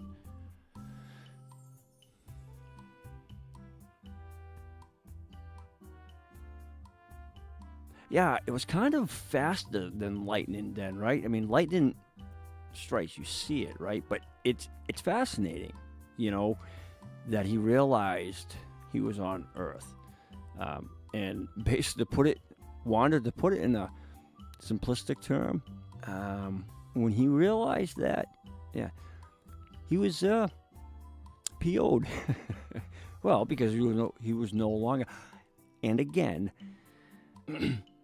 for many people, when they hear that, oh, that's just something that they say to scare people, or it's made up. Man wrote the Bible. Man made up these stories. Well, man did physically write it, but all scripture and word was inspired by the true God.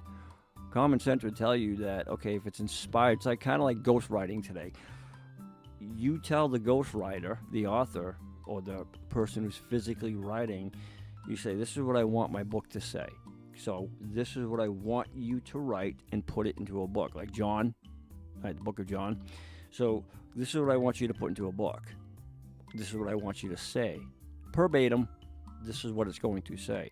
So the inspiration and then the actual physical writer. Yeah, God himself didn't sit with a pen and pencil. No.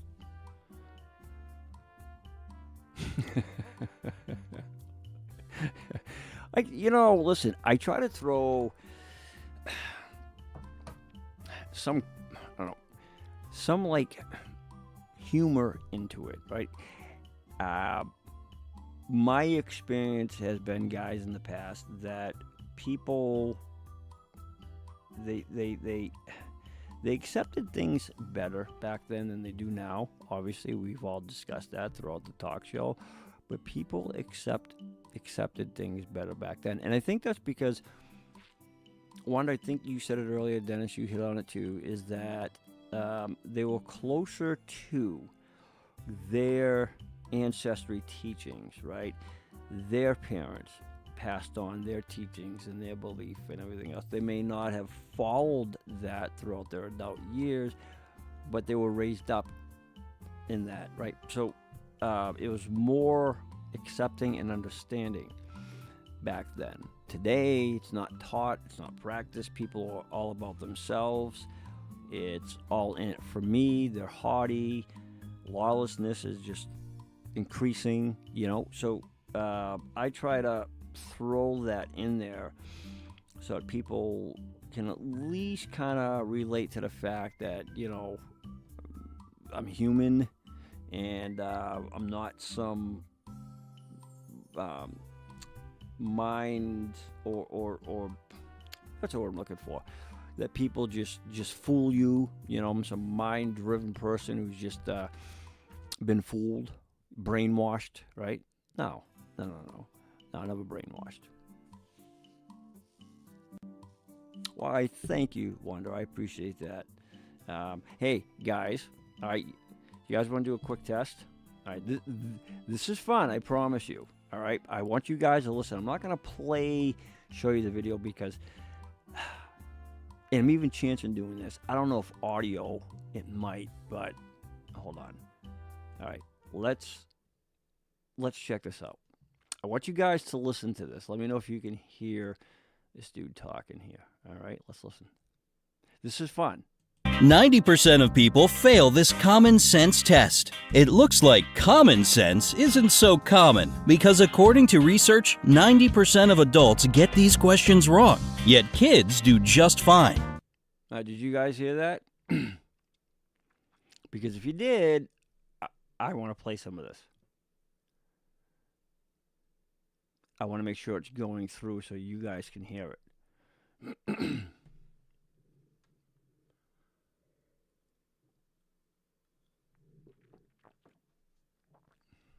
Because if you guys could hear that, oh, you did? Awesome. All right. So, see, you two, because you're the only ones here, are going to get the awesome privilege of taking this. I tried it. I'm going to take a quick commercial break, though, guys, but right back, and then we're going to do this. We'll do it together. And then I'm interested to see your answers to this. I'm just going to tell you, it's as basic common sense as you can get, and that's where it fools you. So I'll be right back.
All right. So, all right. Now again, you can find this online. These guys are great. It's actually called the Bright Side. They've got 44.7 million subscribers. They do a lot of cool stuff like this, but I just want to play the audio. All right. And I think it gives you the answer after each one. But listen carefully. All right. Make sure you listen. I'm going to mute my mic here. That's because grown-ups overcomplicate things while children use their common sense and don't overthink. So follow their lead and let's start. 1. Which word would you use if you needed to describe a person who doesn't have all their fingers on one hand? You have 10 seconds to come up with the correct adjective. Okay, did you guys hear that? Which word will you use if you needed to describe a person who doesn't have all their fingers on one hand? Oh, you got stuck again? Okay. The question was, which word would you use if you needed to describe a person who doesn't have all their fingers on one hand? And it says you got 10 seconds. All right, but I'm pausing it to give you guys a little more time. Fingerless? Okay. All right, then. Well, let's see what it says.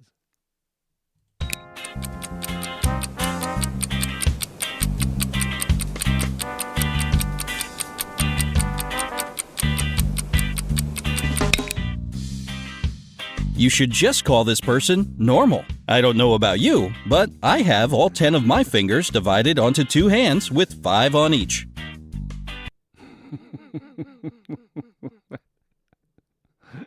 Who doesn't have all their fingers on one hand. But did you get the question? It's trickery, right?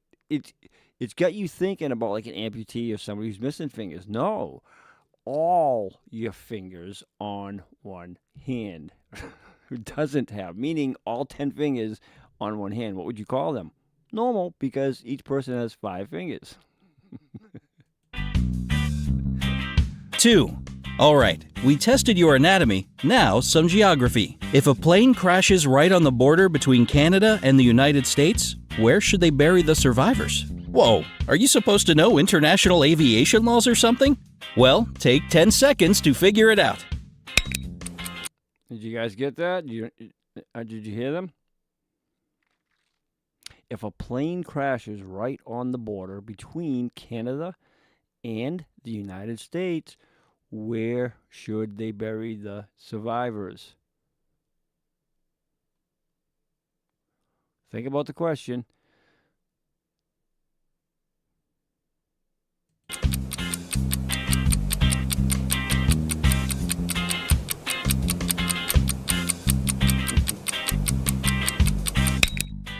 Have you made up your mind? Canada? USA? But are you 100% sure they bury the survivors? 3. See, you gotta and listen. I'm laughing because I did the same thing. Yeah. So no, it's not the border. If a plane crashed on the border between Canada and the United States, right? Now listen to the last part. Where would they bury the last part is key, survivors. If there's survivors, why would they bury them? We think because if the plane crashed in the way they're wording it on the border, right? So they're throwing keywords in there. Yeah, you got it right. Yeah. They wouldn't bury survivors. Dennis says the border. Dennis ready to bury the survivors. 3. Okay, how about this one? One more. Imagine that you... All right, one more. We'll do one more. Now, this is tough. Because the answer's right there, but it's in the question. There is hope for you, Wanda. Yeah. All right, listen to this one. All right, here we go. Okay, how about this one? Imagine that you just entered a pitch black room. There's an oil lamp, a newspaper, and some kindling wood inside the room. But you only have one match. You have to make a tough choice. What will you light first? Okay. Yeah, you're typing fast. Well, that's why I'm pausing it, because when you do the online one, it only gives you 10 seconds. So did you guys hear that one? That one's a little tough, not going to lie to you. That one is really tough. All right, but I'm going to back it up because I want you guys to hear that question again. Okay. All right. Ready? All right, now listen to it. Verse Here it comes. 3. Okay, how about this one? Imagine that you just entered a pitch black room. There's an oil lamp, a newspaper, and some kindling wood inside the room. But you only have one match. You have to make a tough choice. What will you light first?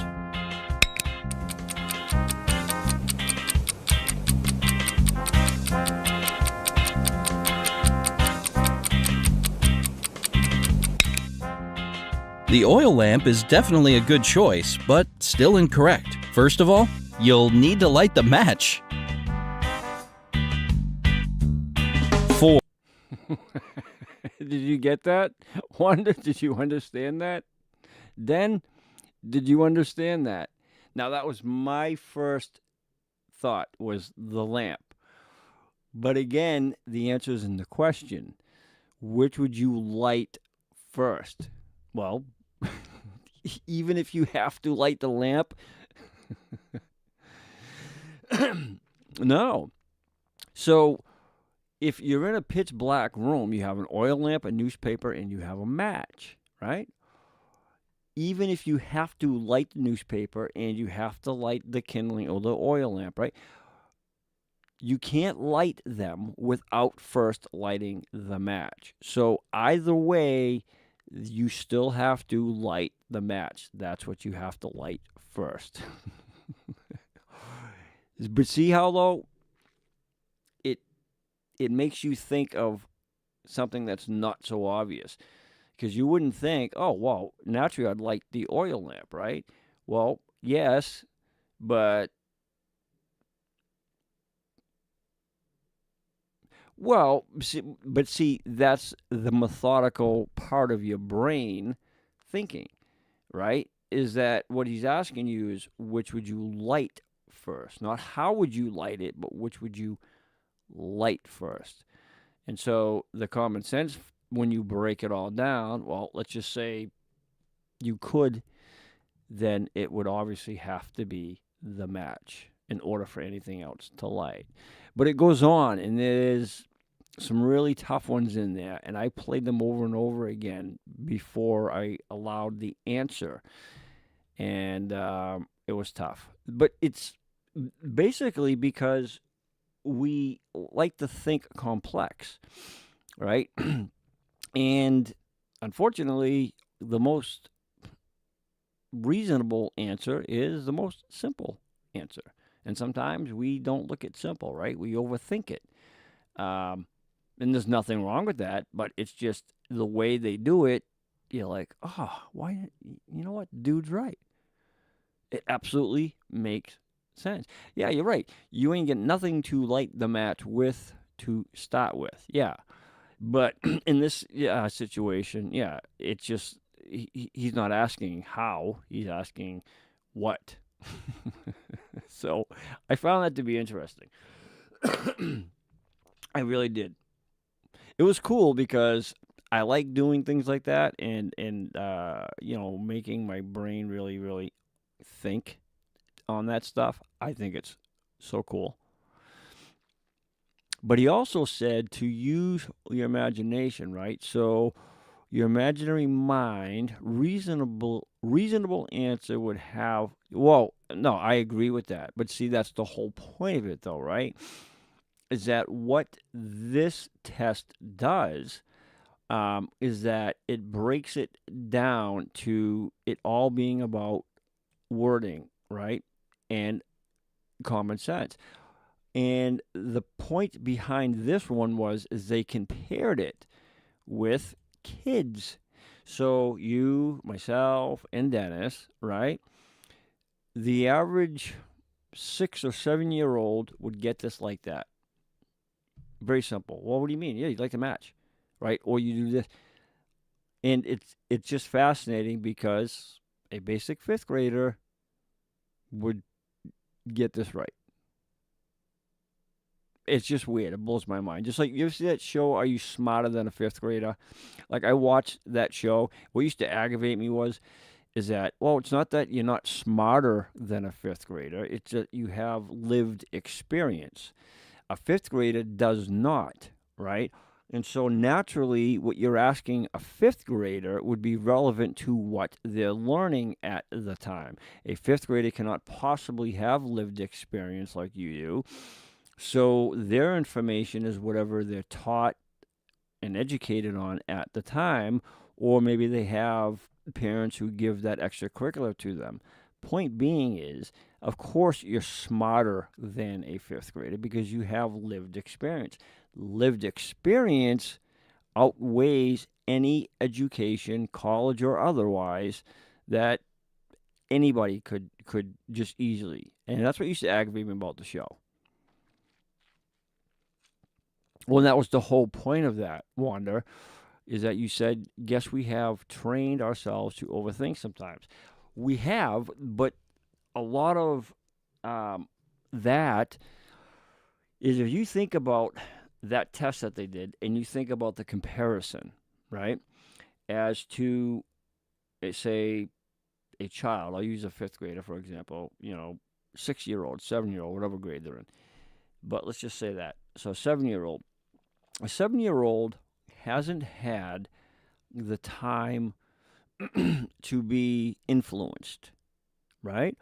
To be misguided or taught false information or given the negativity, right? We have that lived experience. So throughout our lives, we've experienced the negativity, the doubts, the fears, the pessimism, and everything else. So that has had time to set into our way of thinking. So therefore, we block out all of the common sense thinking, and we try to put in complexity because throughout life, it gets complex. So we're used to navigating through dark tunnels, if you will, as opposed to the 7th grader. It's Hakuna Matata. They don't know any blockages at that point in their life. So everything of that nature is easy for them because there are no obstacles at that age. Right? They don't have that. There's no overthinking for a 6-year-old or a 7-year-old. They just do. And that's how we used to be when we were younger. We just did. We didn't think of the impossible. We didn't think of plausibilities. We didn't think that's too hard. We just did it. There was nothing standing in our way. Growing up, somebody asked you what you wanted to be growing up, or when you get older, you would say this, that, or the other. As you got older, perhaps that course changed, your way of thinking changed, right? And so it's just amazing, though, how when you think about that stuff, and think about the things, even in your mid-teens or even in your early 20s, okay, that you look back and you say, man, when I was younger, I could do this, or I used to do this. Now, maybe for a lot of us, it could be because now you may have medical or physical ailments that prevent you from physically doing such things. However, for the most part, a lot of it becomes fear, right? It becomes obstructions. It becomes blockages in our subconscious that prevent us from doing that. So we automatically think, when I was younger, I could do this. Well, why can't you do it now? What's preventing you from doing it now is fear, right? Again, exclude physical things and stuff of that nature. Dennis, you say, first one, let me go to you. Because you say, they always say, if you want the truth, to ask a child. That is true. Yeah. It's kind of the equivalent of like a drunk person never lies. I don't know how much I believe that, but yeah, I definitely agree with that. You want the truth? Ask a kid. They'll never lie to you about certain things. Dennis, you say, so when you were 12, you climbed up a quarry without any equipment. Halfway up, you fell. So you thought, I'm sorry, you fell over and you thought it broke your arm. Oh, and it broke your arm.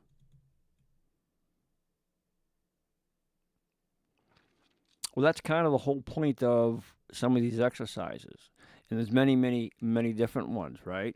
Is that there's some that I like to listen to while I'm sleeping, because when we're sleeping, we are most absorbent, and that's when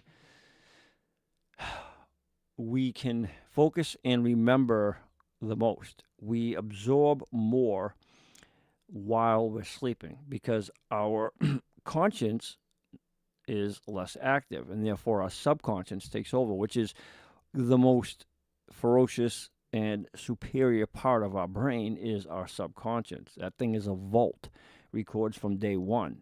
It just doesn't stop. And so I like to listen to a lot of that stuff while I'm sleeping. Matter of fact, there's a lot of teachings on how to make your or how to eliminate or decrease like negative thinking, negative energies. And one of the proven ways to do that is to excuse me, is to listen to positive, I mean, you can call them affirmations or whatever it is that people call them, but positive vibes or positive or motivational talks or things of that nature while you're sleeping, because that's when you absorb it more, and that's when you can actually put it into focus. And you think to yourself, yeah, but I'm sleeping. Yeah, right.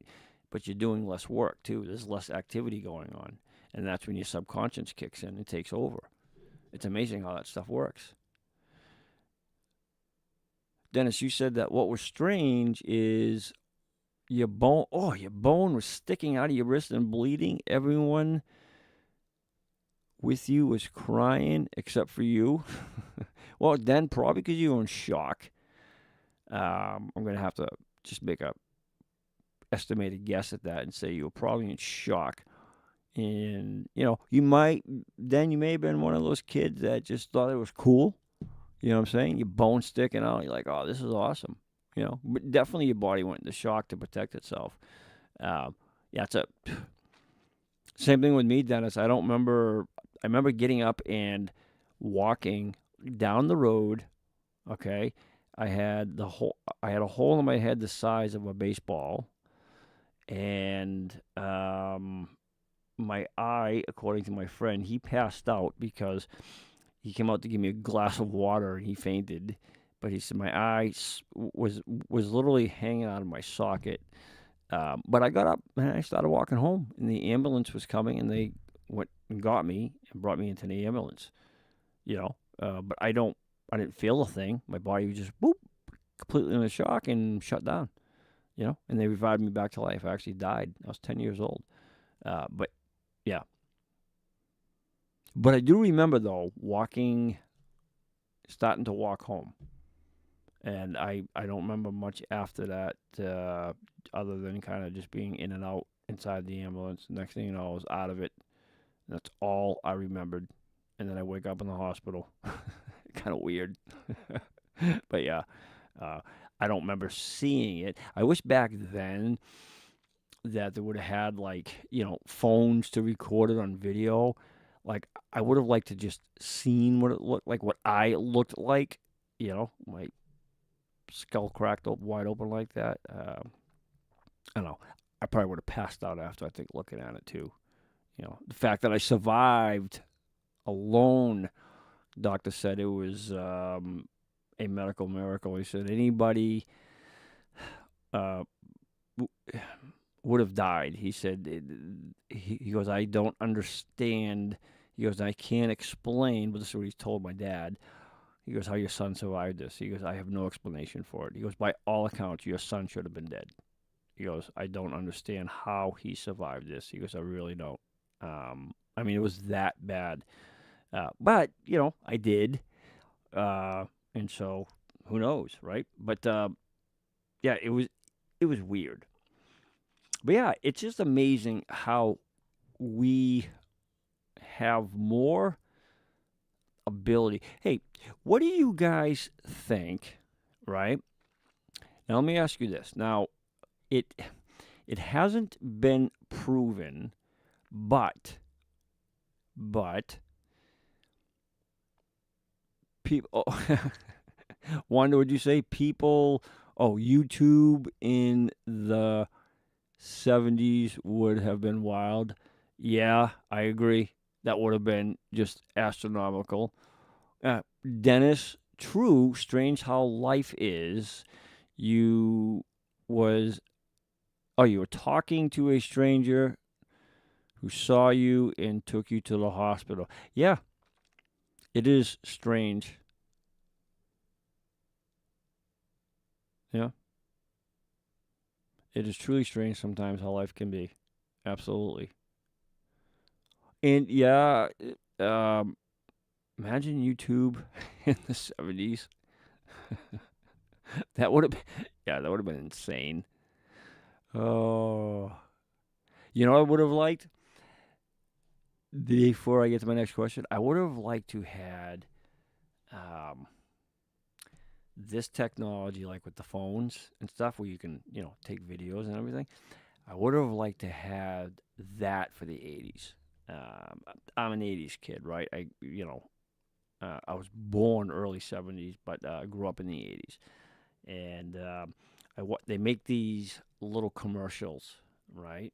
It's like a flashback about the 80s kids, and it's neat to watch because they make it look like it's really back in the 80s, riding the bikes and all that stuff, and just hanging out at the mall, walking around, meet up with your buddies, and it's funny because the kids that are acting in these skits or these little short films, right, they're saying that, we fell down, we got up, we had scratches and bruises, we brushed it off, or we get yelled at for not coming in at night, not staying in at night. We would stay out beyond the porch light, and they go on and on and on.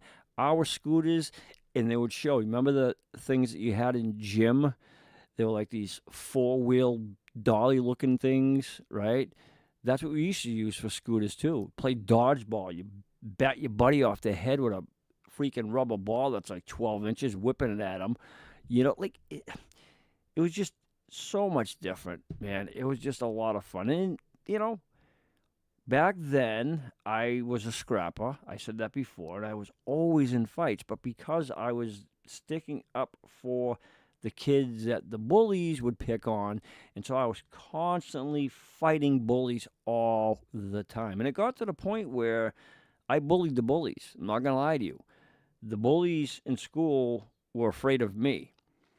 That's how ferocious I was when I was a kid. I was just a scrapper, But when you fought, if it was an after-school thing, you, your buddies, them, their buddies, and everybody just stood around in a circle, made sure nobody else jumped in or brought any knives. They didn't have guns back then, well, at least for the kids, but with knives or sticks, whatever.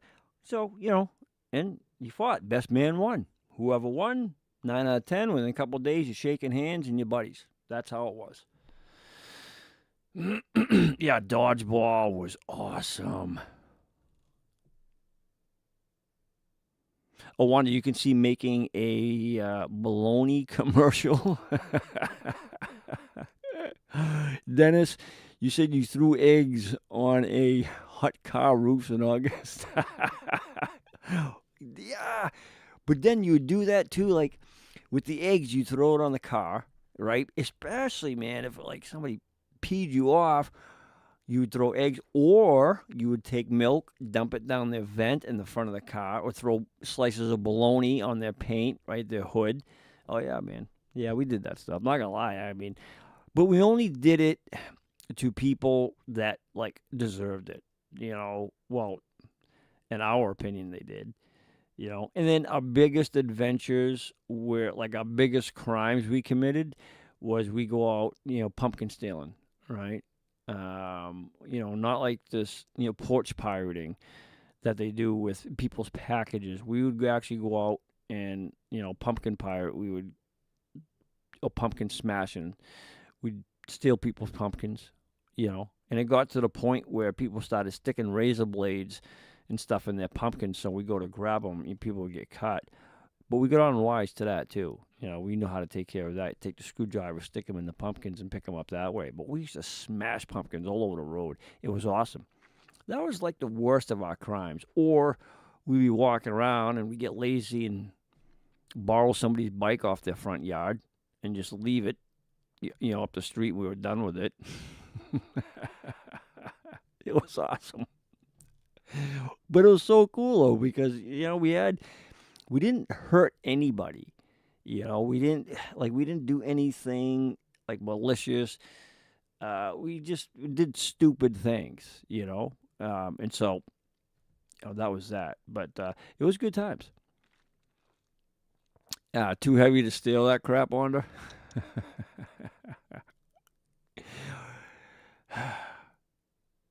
Wanda, you said now they just, excuse me, each other. Oh, you left a word out, but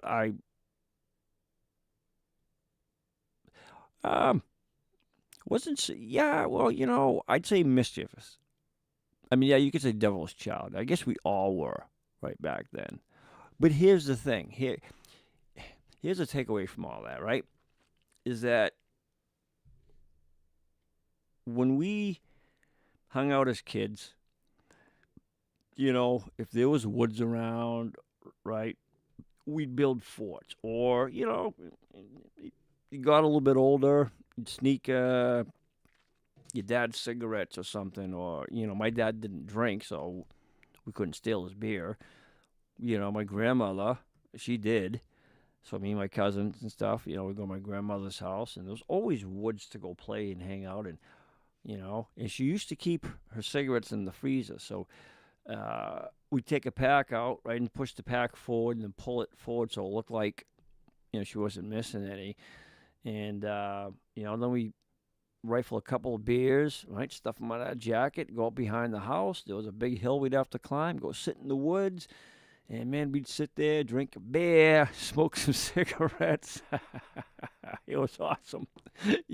We felt cool. I mean, it was, and that was like our thing. But what we didn't realize was the dead giveaway is when you have an aunt or somebody that come over, and me and my cousin would come back in from outside, is we'd smell like smoke. And some of them didn't smoke. So it was kind of like, Kevin, Denny, why do you smell like smoke? And the only thing we could think of is, Meme smokes. No, your jacket smells like smoke, and you just came from outside. Like, we'd play stupid. We had no clue, But that's the stuff we did, man. It was awesome. It was good times. But to get back to, like, what I was saying earlier, right, is... What the heck was I saying, Wanda? I lost track. That's all right. I enjoy talking about things like that. I think that it helps you to kind of just reflect and get stuff off your mind. And I think recalling memories and fun things that you did, I don't know, just kind of makes you feel a little bit better. You know what's funny is when I used to give talks and all that stuff, a lot of people would say, to me that it was inspiring and motivating and all that stuff. But what I found, and I said this, well, I say it almost every show, is that it really motivates and inspires me because it's almost like therapy for myself. It's weird. It's kind of like by me talking and interacting with people, it's kind of like I'm doing the same thing that I'm trying to help people do, which is kind of just vent, think about other things, get stuff off your mind, whatever it is. But it helps me too because, you guys bring up things that just allows me to think of things and brings back memories. So it's real healthy. It's a good thing to do. Dennis, you say that you had to stay after school on your first day of kindergarten because you swore at the teacher.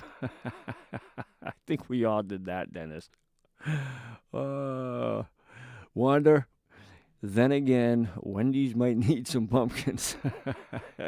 You would bust a gut to lift a pumpkin. You probably would for that Wendy's episode, yeah. We'll have to, I don't know, Wanda. Pumpkin. I may take a video for you this season, Wanda. And, give Wendy's a good pumpkin for you. And I'll have to send it to you. Imagine that. Wanda, if I send you a video with a pumpkin smashed on their deck, you didn't get it from me. Like, this is my friend Wanda. You ignoramuses. Wendy's. Yeah, we gotta, you know what? That's gonna be an inside joke now. It's a Wendy's day. Next time on the show, we're like, Wanda, has it been a Wendy's day for you? And the rest of the members have no idea what we're talking about. We should say that. Hey, has it been a Wendy's day? They won't know. They'll have no clue. I don't even think some of them even, watch the podcast. I send them all the links and all that stuff like that. But, and it's too bad, too, because they would get highly educated. I mean, we do a lot of educating on the Friday nights.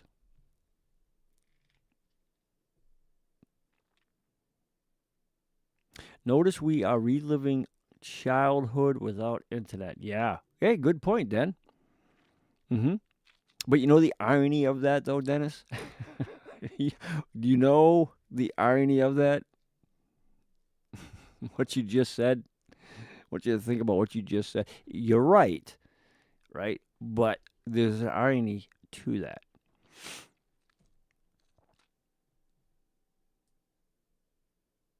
See, the irony of that, Dennis, right? And you're right. And, I mean, it's... Okay, so here's the irony of that. We are reliving childhood without internet. Yeah, we're talking about it. We're chatting about it. We're remembering it. Yes. But we are using the internet to relive the memories, to discuss and chat about our childhood. That's the irony of it, right? Now, of course, it's not close to what I know what you're saying, and I know the point you're making. You're absolutely right in that sense. But the irony of that, though, is, so this is what I was saying earlier, that this is what I think the technology, how advanced it is, and the benefits of it are good for, okay? So this is a thing of technology that is used in a positive way, okay? It's virtually, even if back then, okay, the good thing about technology is it brought everybody together, right? So it allowed everybody on DCG to get to know each other, to become family-like from around the world, because we're all global, so that's a positive, right? The other positive is that back then, we didn't have it. None of us would know each other. We wouldn't have this connection, right? So that's another positive. And so there are a lot of good things to take away from it, right? And this is 100% Wanda. Yeah, this is the upside to it. And so I think, again, that there's a lot of things to take away that are good, that are beneficial. But then there's a lot of things that I think are the downside, where we all just discussed, the camaraderie, the interactions. But see, here's the difference too. When you have a thing that is used for the right reasons, and it's used in the proper way and it's used in the manner that it's supposed to be used for, okay, then it's good.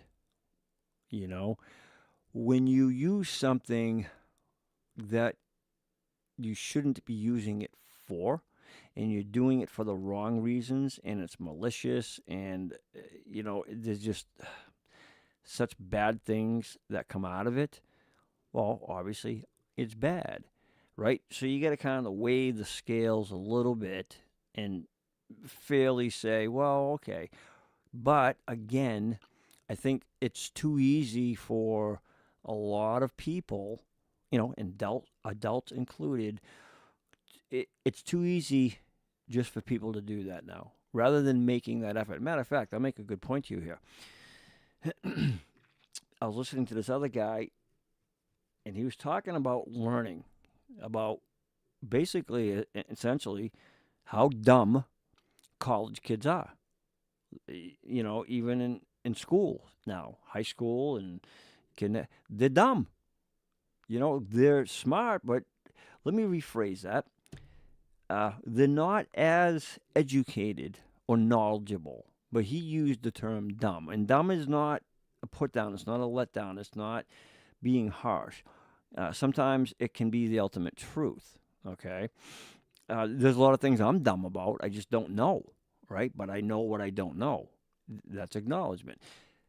But what he said made a lot of sense, and he's so right. He said, back then, he goes, before the internet, when you had to learn something, right, you would have to research it. You guys remember doing that? Whether you had to get a dictionary, you had to get the Encyclopedia Britannica. Man, I used to hate those books, man. We used to have so many of those freaking things. But we had to research, or you had social studies, or homework, or a test. You had to research, right? Okay. The difference in the comparison that he was referring to, and I never thought about this until he said it. He said, the difference of then and now, he goes, why they're dumb, and then he said dumber. He said, it's because now they search. He said they don't research, now they search. He goes, and what do I mean by that? He goes, simple. Go on any browser. He goes, and just type in a word or type in what you're looking for and hit search. He said, so it brings everything up for you. He goes, so it'd be different if they went on the internet. He goes, and researched something. He goes, but the majority don't. They search. And by that, the internet, whether it's ChatGPT or any other AI-driven platform, that does the research for you, right? Because of all the algorithms, I can't even talk, the algorithms that are built into it. It's a plethora of information coming at you in seconds. So they don't research anymore, they search. They simply go on the internet, type in whatever it is, say they want to learn about geology, sociology, search, there it is. There's your paper, there's your term, whatever it is, done. But they're not researching it. They're just searching it. Dennis says, for a answer and then use it as their own, never read. Yeah, well, that's the whole thing, Dennis. They search for the answer, okay? And even if they search up the topic, the subject, whatever it is, right? That guy made such a great point. They're not researching. So even if they searched, or we were talking about the pyramids and how they discovered about the Red Sea Scrolls and how it's proven now that their aliens didn't build it. But the point being is, let's say they went online and they searched up how the pyramids were built or history about pyramid, right? And so all the information comes up. Okay, well, what they'll do is they'll print that. Maybe they have a thesis or whatever it is, so they'll print it up. But they didn't research it. In other words, they didn't, I want to research history on pyramids, whatever. Then they actually read it. They went through column by column, went to different sites, read all the articles, took notes, wrote things down, highlighted, went back and noted it. That like they don't research because it's too easy. Too easy just to type in what you want, hit the search button, and there you go. And like you said, yeah, a lot of them, they don't read. They don't have to research then because the answer is right there. And so that brings us to the point where, yeah, technology is great. You can have everything you want at your fingertips. But the downside to that is it's allowed people to become dumb. I'm not the most intelligent person. I'm far from it, in fact. But all my knowledge, what I have of it, comes from learned and lived experience. And you can compare me to a lot of college students, some of which I know. They may know geography, they may know math, they may know certain things, whatever. Great. But when it comes to basics, common sense, life, they're clueless. A lot of these college kids can't tell you the fundamentals of history. Even social studies. They don't know it. Not all, but they've done surveys. Like if you watch these polls and these surveys, and there was a guy, he got assassinated and shot, whatever. A lot of people didn't like him. They said he was this, that, and the other. Fine, that's your opinion. But he would go to colleges, okay, and he would have an open discussion. And one of his things was, let's talk, let's debate. He goes, when you lose conversation, when you lose the right to debate, when you don't discuss and talk about things, he goes, that's when problems start. And the guy could never be more right. You don't have to agree with what he believed. You don't have to agree with his agenda, nothing. But the very fact that he wanted to debate people openly, honestly, and have it, let's talk. You don't agree with me? I want to hear your opinion. And then I'm going to give you my opinion, okay? That's the whole point about it. But they don't do that. It's like if you don't agree with them, I've talked about this before.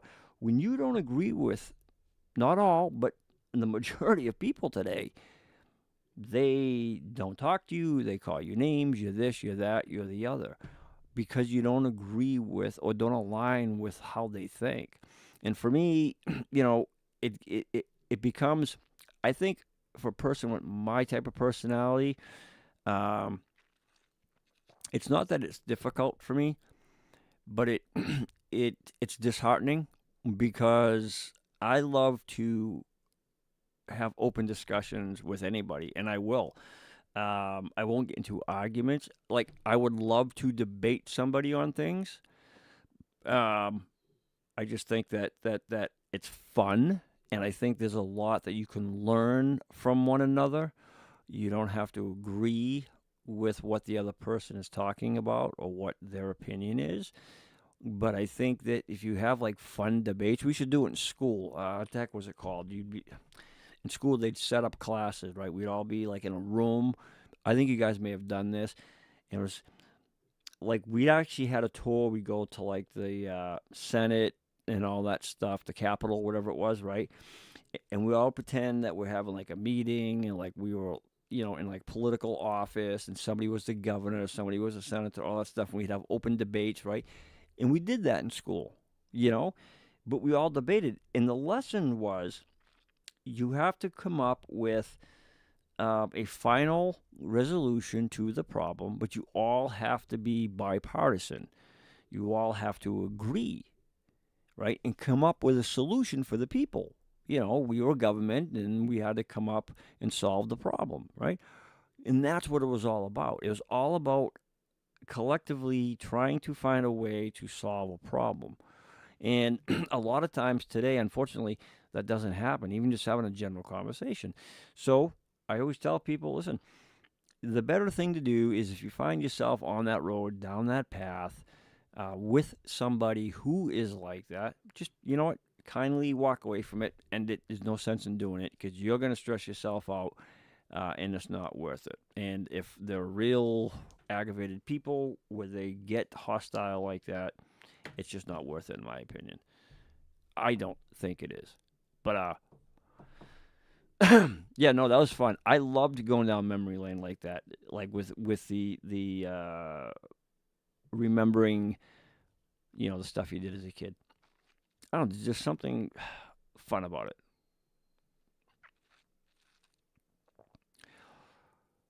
Dennis used to have a debate club. Yeah, it was like that. Yeah, debate club. Yeah. But it was cool, though. Wasn't it cool? Right? Like, what do you think about... So what do you think, Dennis? I see how you just put that up there. When you have two people... All right. When you have two people, okay? And I'm gonna play it out like this. When you have two people, okay? And one person is trying to make their point about something, okay, but they're being calm, they're being cool and, mild-tempered, patient. The other person, though, isn't, right? They're getting heated, they're getting aggravated, and their body language is really getting to the point where it's like it starts becoming intimidating, right? As if they're going to become froggy and leap, right? What do you think about somebody that does that and is so aggressive, but yet there's no consequence for that person that's like that, right? They can threaten you, they can get irate and all that stuff, but nothing, like, there's no real consequence for them. Like, what do you think about that? Like, what do you think happens? Or what do you think should happen when somebody does that? I mean, it's reality, right? We live in the real world, so 9 out of 10, they can say, well, they're right. But somebody that, and I've seen this firsthand. So what do you think what do you think should happen to somebody like that? Like, as a consequence, mild, obviously. What do you think should happen to somebody like that?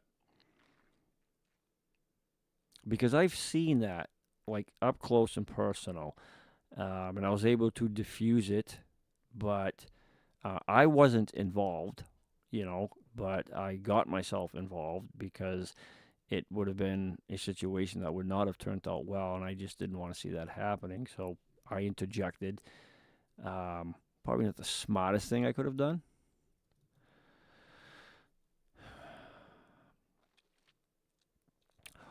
So you say that, Dennis, that's how drill sergeants get. You just laughed at them. They get madder and kick and yell, and you would laugh louder and louder.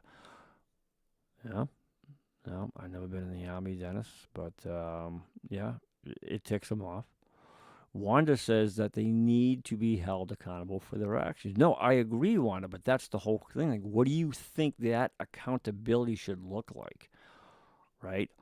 I mean, because if you think about it, when and you see it on TV, you see it here, you see it there, you read about it and all that stuff, when you see somebody doing that and nothing is done, there's no consequence, there's no repercussions, nothing. Dennis said it earlier, other people get emboldened. So that emboldens other people who may be watching it or witnessing it to say, you know what? I can do that. I can be like that. There's no consequence for me. I can go out and cause that, or I can, create that fear in people. Nothing's going to happen to me. Like, what do you think that consequence should be for that person? What do you think it should look like? Yeah, but that's the whole point, though, is they would find somebody else to do that to. Why? Because they can. They got away with it, and they're going to continue to get away with it, right? There's such thing as freedom of expression, freedom of speech. I get all that stuff. But in my opinion, I think that there's a limit to how far that freedom is extended. If talk about the old times. If you did that to me years ago, first of all, you're not going to have any lips and teeth left. I'm going to tell you that right now. And I can pretty much guarantee that a lot of people back then, it'd be the same way. You're either going to lose your lip or you're going to get your teeth knocked out. And it wasn't because of you disrespecting somebody, but when you're loud and obnoxious and you're coming at somebody in a threatening manner like that, yeah, you would get the crap kicked out of you. But that's the problem, is there's no repercussion. There's no consequence to that. So they feel emboldened, and they continue to do it, and then it catches on, and everybody else thinks they can do it. And then, unfortunately, it's the meek, right, who are the ones that get hurt. Dennis says, you need to show compassion and use his or her own words to make him look like a fool. I could not agree more, Dennis, with that. I'm a strong advocate for that. I truly, truly am. The problem, though, is, let's say all that fails, right? And this person is doing that. And so to your point, I agree 100%. I think that that's the best thing to do. All right? But there's got to be some accountability. There's got to be an example set for that. You can't just threaten somebody and be intimidating like that and think that that's okay. And then, again, it emboldens others to do that. And yeah, you can probably try to reverse it. Well, that's what I did in that situation. I actually reversed it, and I used their analogy against them. But I did it respectfully, though, and I did it in a way that they kind of thought about it for a split second. And again, I probably shouldn't have got involved, but I knew the other person, and I wasn't letting that go down like that. But I was able to do that. Now, I may not have been able to do that. I may not be able to do that again. But, it worked out. But there's got to be a real-time consequence when you're threatening somebody like that over an opinion, over a discussion, because you don't like what they say, or you don't like how they think, or who they support, or their faith, or whatever it is, right? That's just my opinion. Wanda, you say that's what's wrong with kids today. They're not held accountable for their actions, so that's why they keep doing and doing and doing and doing, yeah, what they do. I agree. And that's the whole thing of it, guys, is that's why I asked that on what you guys thought, right? But your characters speak volume, is that, believe it or not, okay, that was actually a survey or a poll. It should be a survey. Yeah, okay, then the poll was done, like the percentage, so it was like up there, like 64%, of people, said the same thing. Actually, it may have been higher than that, maybe like 74%, I forget. But anyways, the point being is, then you had the minority that, would basically say what I said. But that minority, though, was the older generation, right? That's why I asked that. But it would be ideal, and it would be nice if everybody could take a little. They say you gotta, take your own medicine, right? And if they could, that'd be great. That'd be a great learning lesson. Humility is great, right? If you can humble them, just with your words and everything, that would be awesome. But sometimes that may not work. And sometimes that actually enrages people. That's why I always tell people, listen, don't get into heated debates about certain things or whatever. Or if you feel that it's not going the way that a conversation should go, just walk away. It's not worth it, But I think there should be some real time. I mean, I don't know, somebody that's threatening somebody like that over a disagreement, throw them in jail, lock them up. I don't know, 15, 20 days or whatever. I mean, what's the difference? That's just my opinion. What else are you going to do? If it does not work, give them a wedgie. Yeah.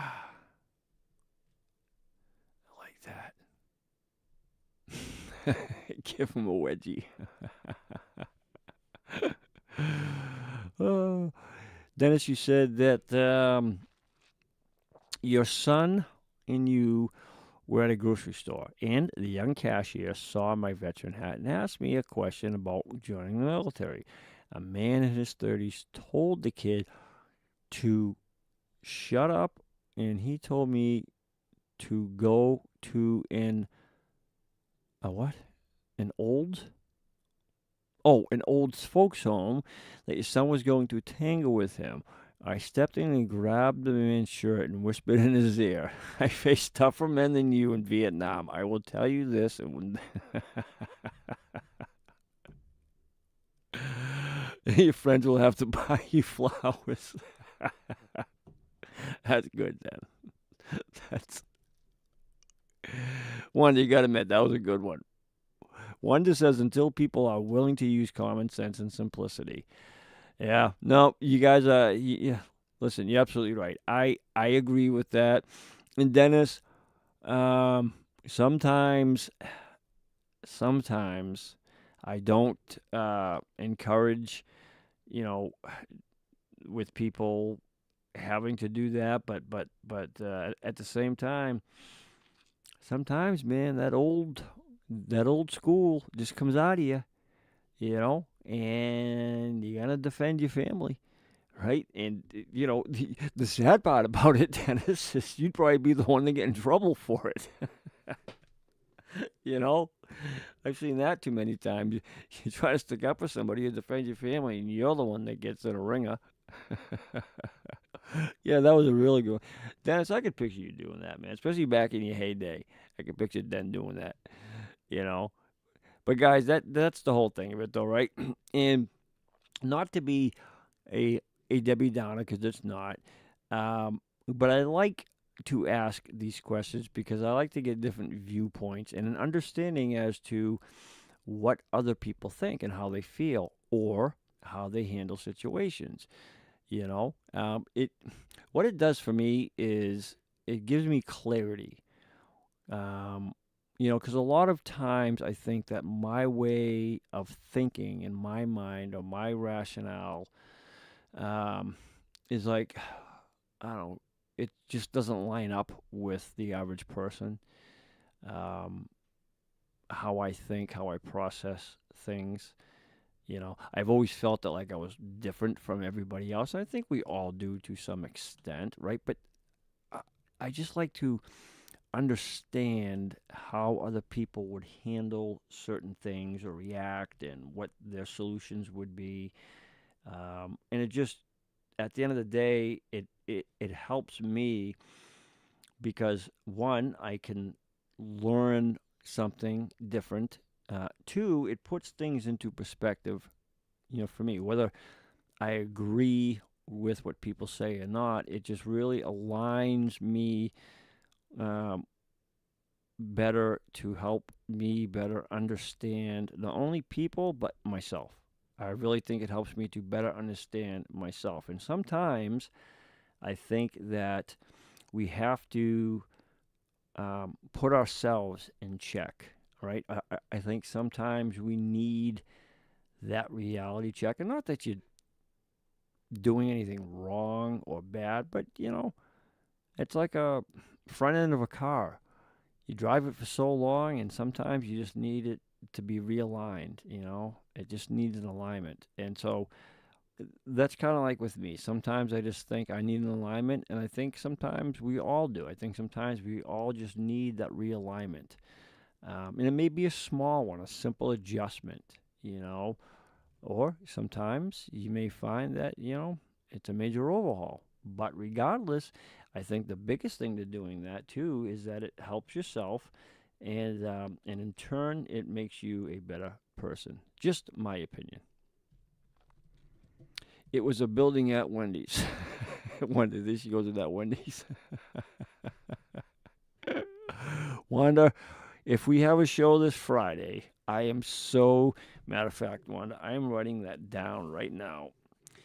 I remember that. That's a private joke. Did you Have a Wendy's day, Wanda. I'm writing that down. Hopefully nobody, as far as the members, watch this, because then they'll be on to our little inside joke.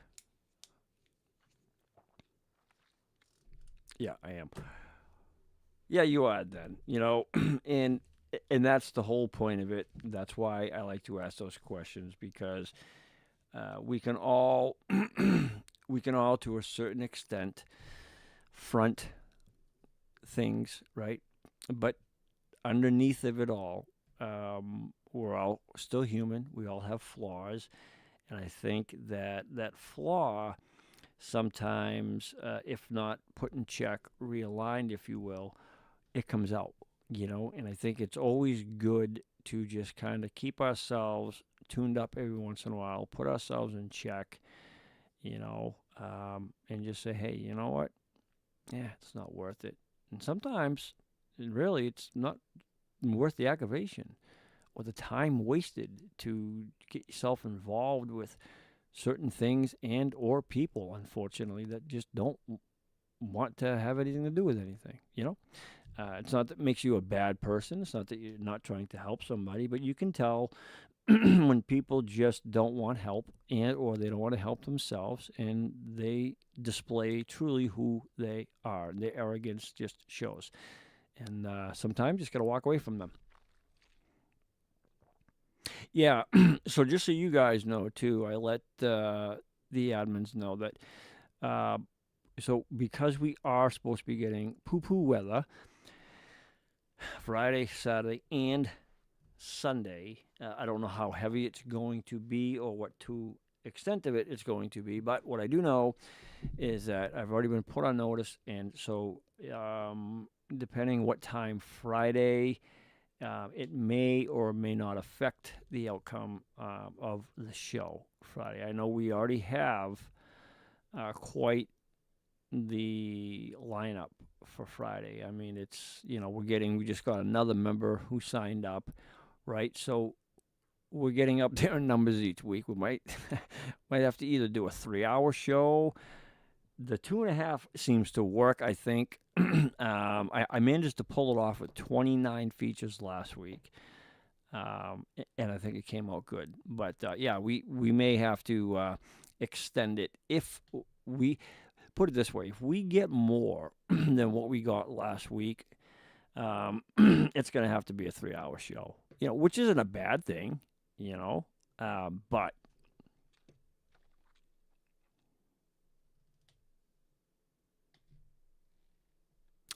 I would definitely let you guys know. I would definitely let you guys know. Nope, I won't push you at all, Wanda. I definitely won't push you at all. I'll just randomly say it. Hey, you have a Wendy's day? You don't have to respond either. Not a big thing. All right, guys, it is that time. Wow. The time flew. You guys were awesome, Wanda, Dennis. You guys were truly awesome. I love the interactions. I love you guys' feedback. It truly means a lot to me, and I appreciate it. I appreciate you guys being here. All right. Thank you so much for this. It's Dennis, I agree. It's like being on the front porch, right? All of us are just sitting on a front porch, relaxing, maybe having an iced tea and a beer or whatever your choice is. Doesn't matter to me, but it is. I love this. And thank you, too, for, you know, the therapy, because it's therapy for me, and I love it. I actually love it. So, guys, thank you so much.